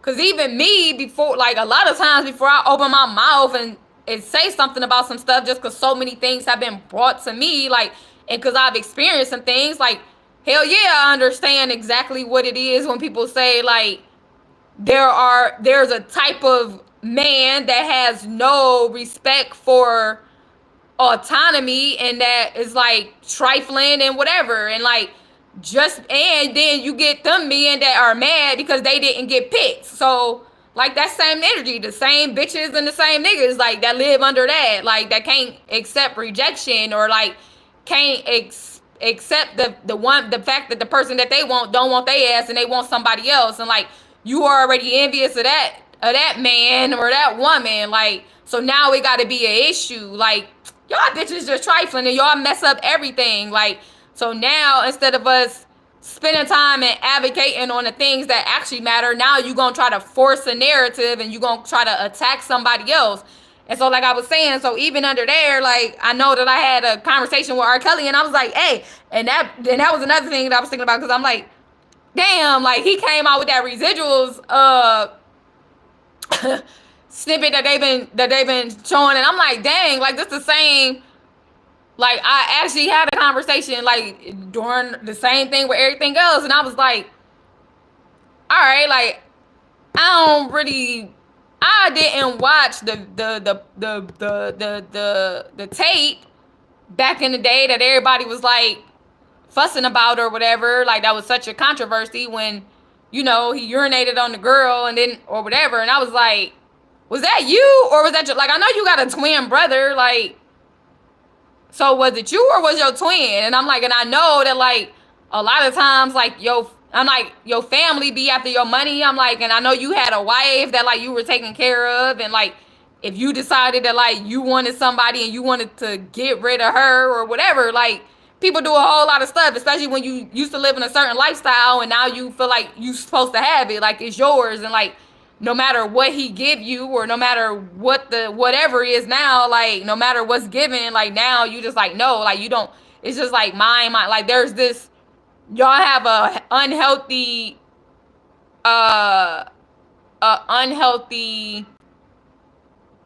attachment to people, and a lot of times it ain't really the person, it's the benefits, it's the money. And the moment that they don't move, however, or the moment that you feel like your security is over, like your moment to shine is over, then like, that's it. When like, instead of like, maybe you should do something different with the time that you have in that position then. Like, and you know, that's none of my business. Like, I'm gonna move right along. But that was what I was asking. I was like, so I know you had like a your ex-wife, like I seen her in the media a couple times some years ago, like, cause I don't follow nobody. I'm like, so whatever, like, did they decide that they want your money? Like, was it your family? Like, I don't know. I was like, but a lot of stuff surrounding you got real dirty real fast, real quick. Like, and now you known to have a certain reputation. It doesn't necessarily have to be a quote unquote bad thing that he preferred younger women if they also prefer him too. Like, there are cultures where parents actually find the most sufficient person to allow their daughters to have in their lives. Like, if my daughter gonna pick a man or a person to be with, and like, yeah, I would want to go to the top if he comfortable and whatever, like whatever the age preference is, and if she say okay or he say okay, like, well, there is the part where is she coerced, like, is she naturally attracted to him or you making her? That's a difference. But when you got these women in the news saying that like they parents is lying, or like that wasn't what it is or whatever, when it's so much, you gotta wonder, like, at some point, like, what's what, like, why do I have to fight for my man and my space or whatever. So like, you have cultures where like, yeah, I want my daughter to have the best, and like, what was they 16, like, so just because it wasn't you, a lot of times that's just be what it is because it wasn't you. And I'm pretty sure that because R. Kelly was who he was, like, everybody want a piece of him.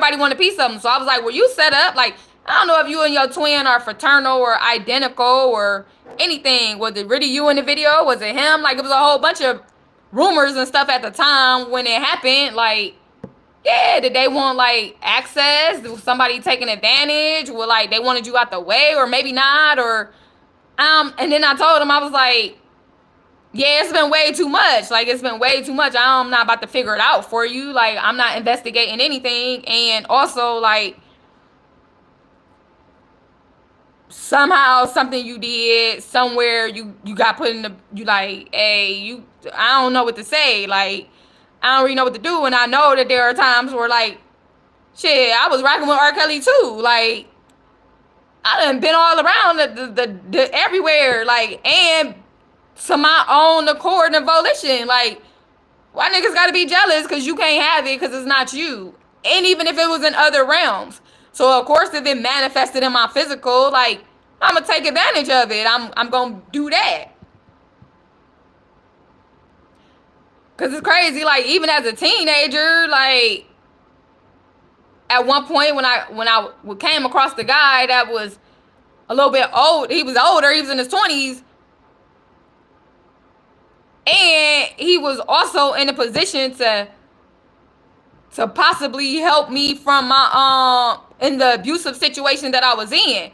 So like, that was way more acceptable to the public, to the community, to anybody, instead of like this man that like I could have had a mutual attraction with. If he wanted to get a space and like allow me to come in, guess what? His ass would have been crucified. Like, crucified. So what kind of morals do y'all say when y'all say like we not protected anymore or like anything? Like, why? Because y'all don't, because we don't provide a safe space for us to be protected all the time, because everything got to be dirty just because it doesn't run in your way, just because it's different. Like, something I had a thought about at the same time, like during this whole time too, like, if you see a woman dating a father and a son, age, whatever the age appropriate is, it would be a problem. Like, it would be a problem. And like, to me, I would think,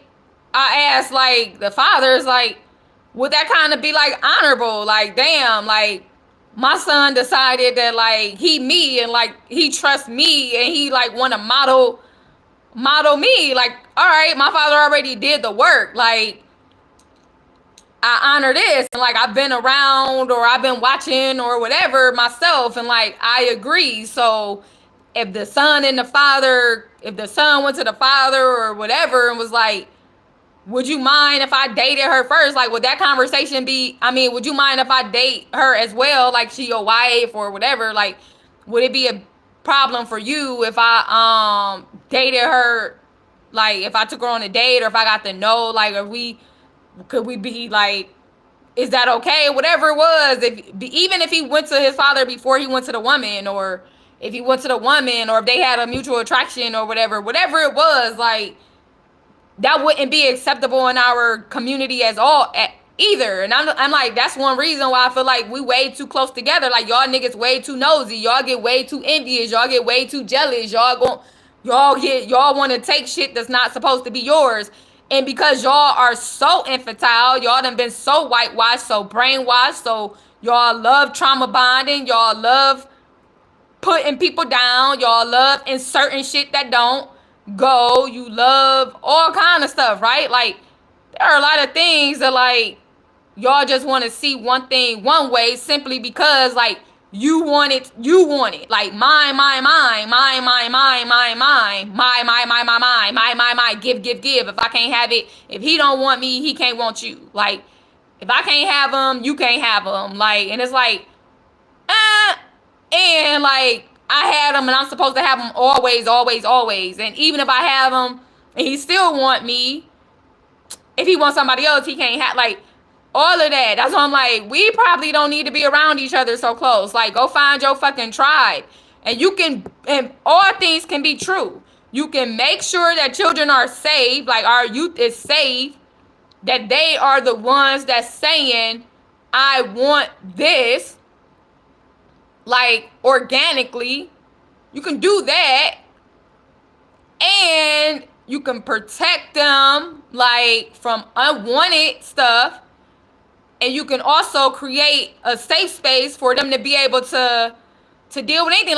Like, why is it that teenage girls or high school girls or whatever get slaughtered for dating older men? Like, and y'all, I ain't even gonna call y'all men. Like, y'all males love y'all bitches. Like, oh, y'all love downing a woman no matter what. Like, it make you feel real good to I don't know what type of new niggas y'all are. Like, whatever pussies breeding y'all, I wish they would stop. Like, whatever they feed and whatever, I wish they stop, because y'all don't even have no integrity or no honor or no heart or, like, no idea of sacredness either. Because, like, y'all love to attack women, period, because they don't choose you. Like, all the stuff I hear, like, the fast girls, the girls that, oh, she was fucking with older men, now she want younger men. Like, well, yeah, you ain't have shit that she wanted, like, or needed. Like, how you gonna get mad? Because women naturally are drawn to protectors and providers and warriors, and, like, that's what we're supposed to, right? So you supposed to want to be able to fucking have an example of how to elevate your game, how to step your game up, what to strive for. And then maybe when you get in a position, like, she might want to fuck with you too, and y'all get offended that, like, women don't necessarily want to just fuck with unstable men. Like, all right, you in high school with me. Like, so if we in high school together and, like, I got a car and you don't, what's wrong with me wanting to have a man with a car? Or if we ain't got a car, what's wrong with me wanting somebody that's driving?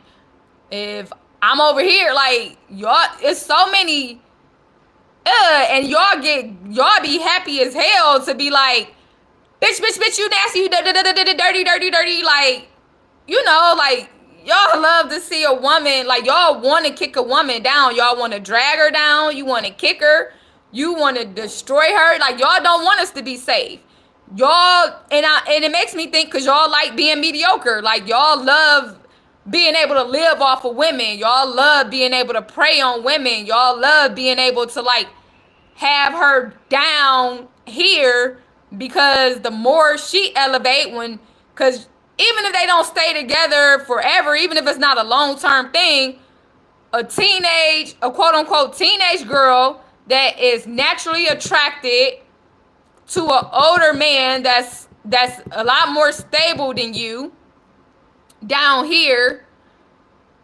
now she done elevated the bar, whether they stay together or not, whatever those experiences is, because y'all act like the same experiences that we have with men that are older than us are not the same experiences that we have with like our age group. How many damn teenage boys was whipping on their damn girlfriend's ass at some point in time? I'm like, what type of niggas is these where like y'all just fighting the girls? Like, what?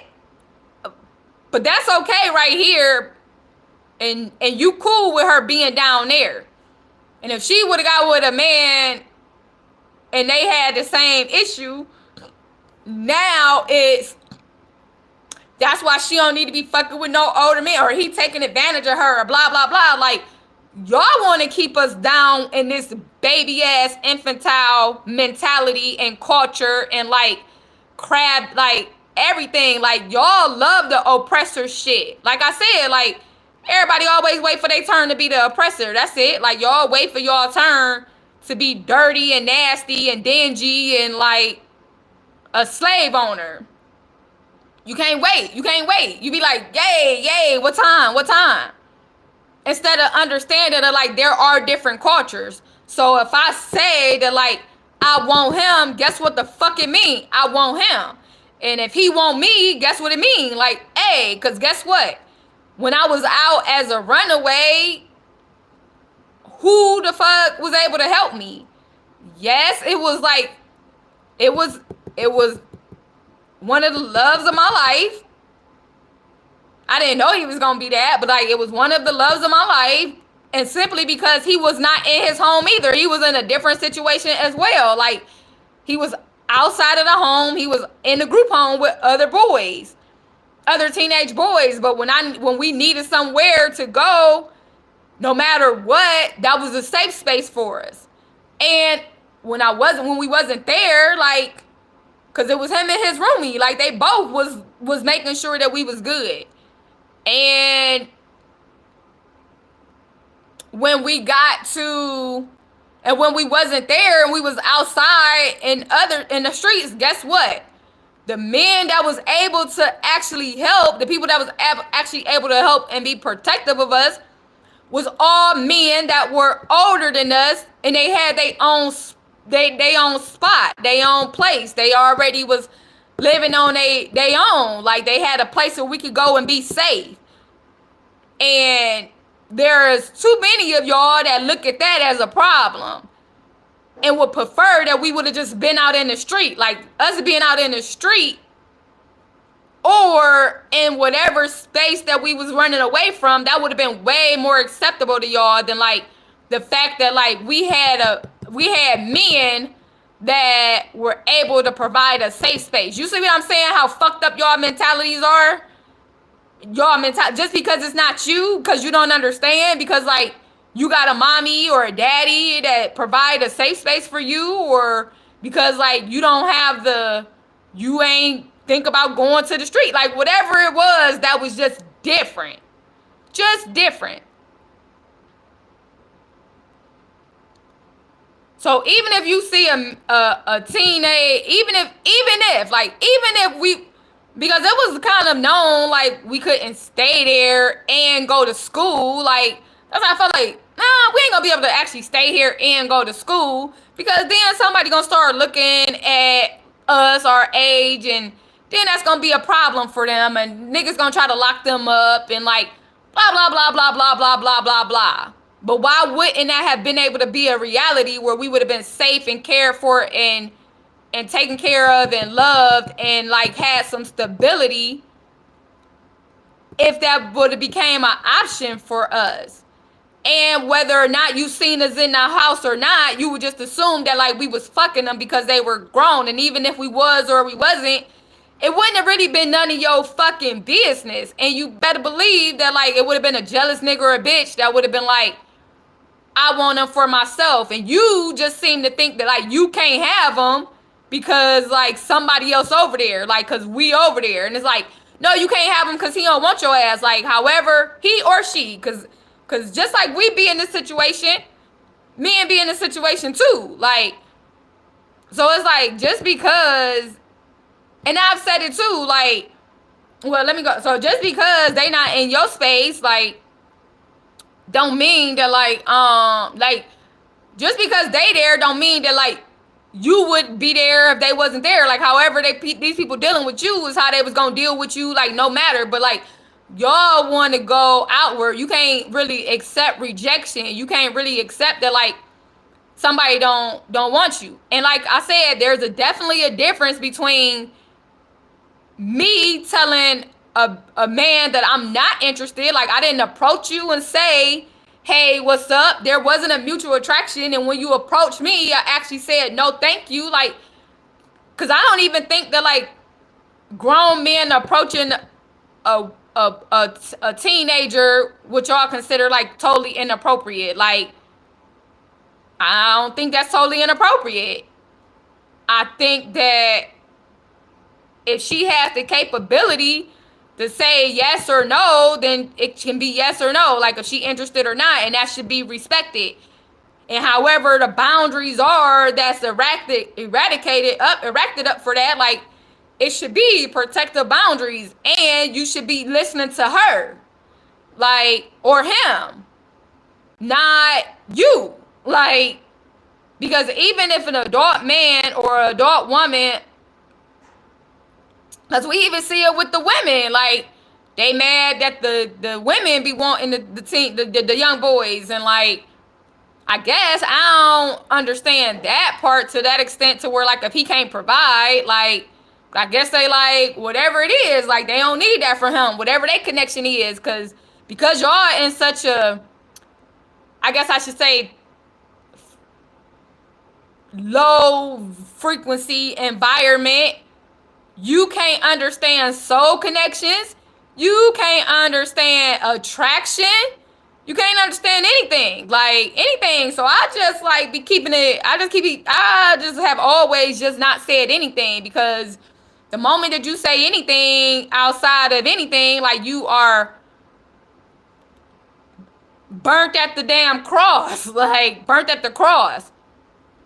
And also knowing that it's unfair, because you want us to stay at the bottom. Like, you want to decide what we think is acceptable. You want us to be slave mentality. Like, we not allowed to follow our own hearts, our own intuition, our own instincts, our own desires, our own attractions, until you deem it's worthy for us. Well, how is that? Like, if y'all was to cut out the bullshit and actually open shit up for us, like, we can work at whatever age. Like, even in the school, you say we can work in high school. We can get a job in high school.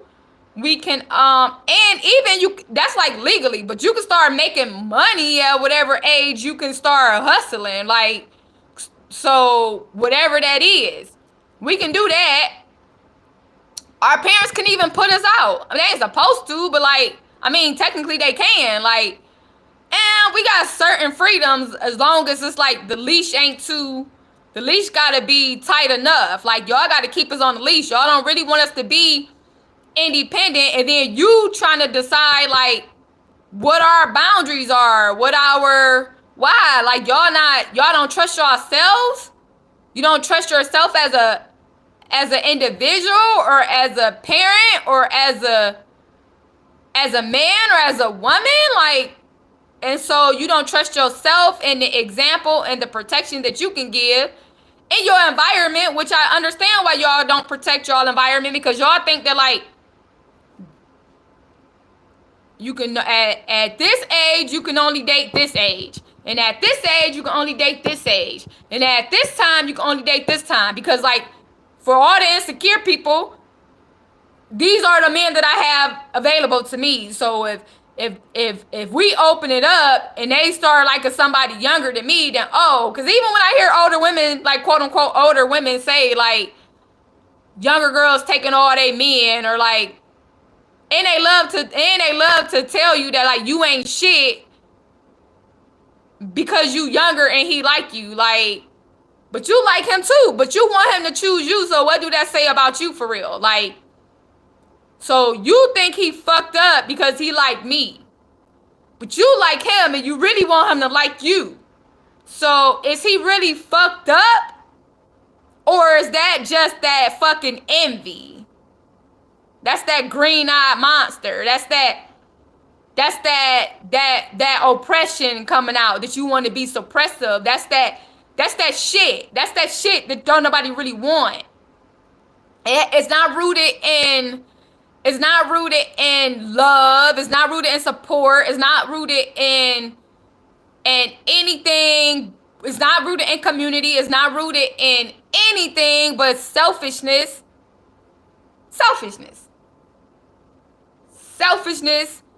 And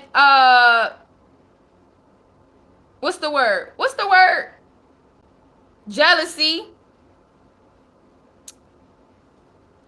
And then you gotta go out your way to try to like make shit hard for people. Like, y'all disgusting. Y'all are disgusting.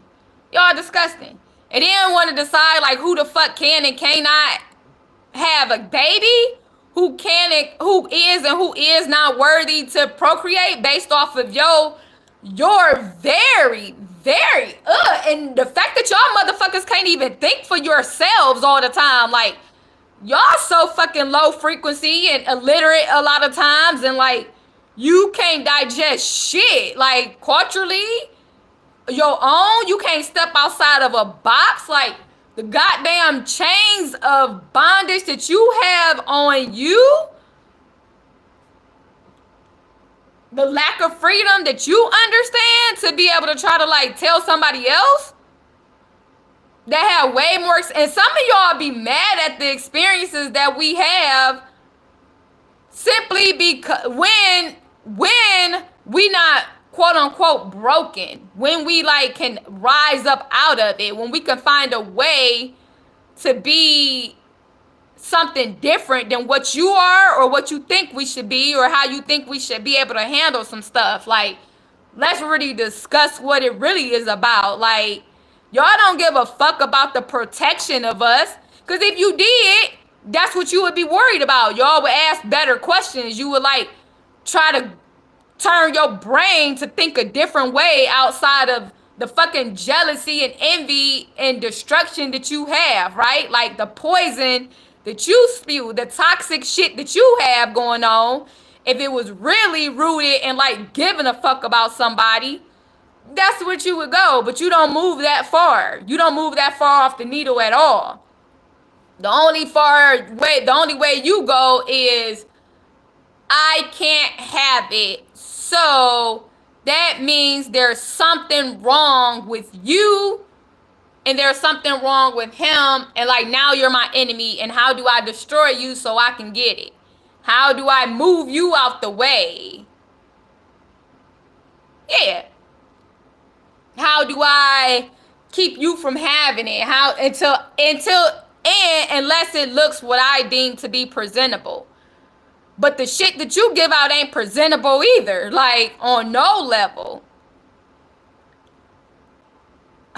There's so much more I could say. But it's enough. It's over 2 hours.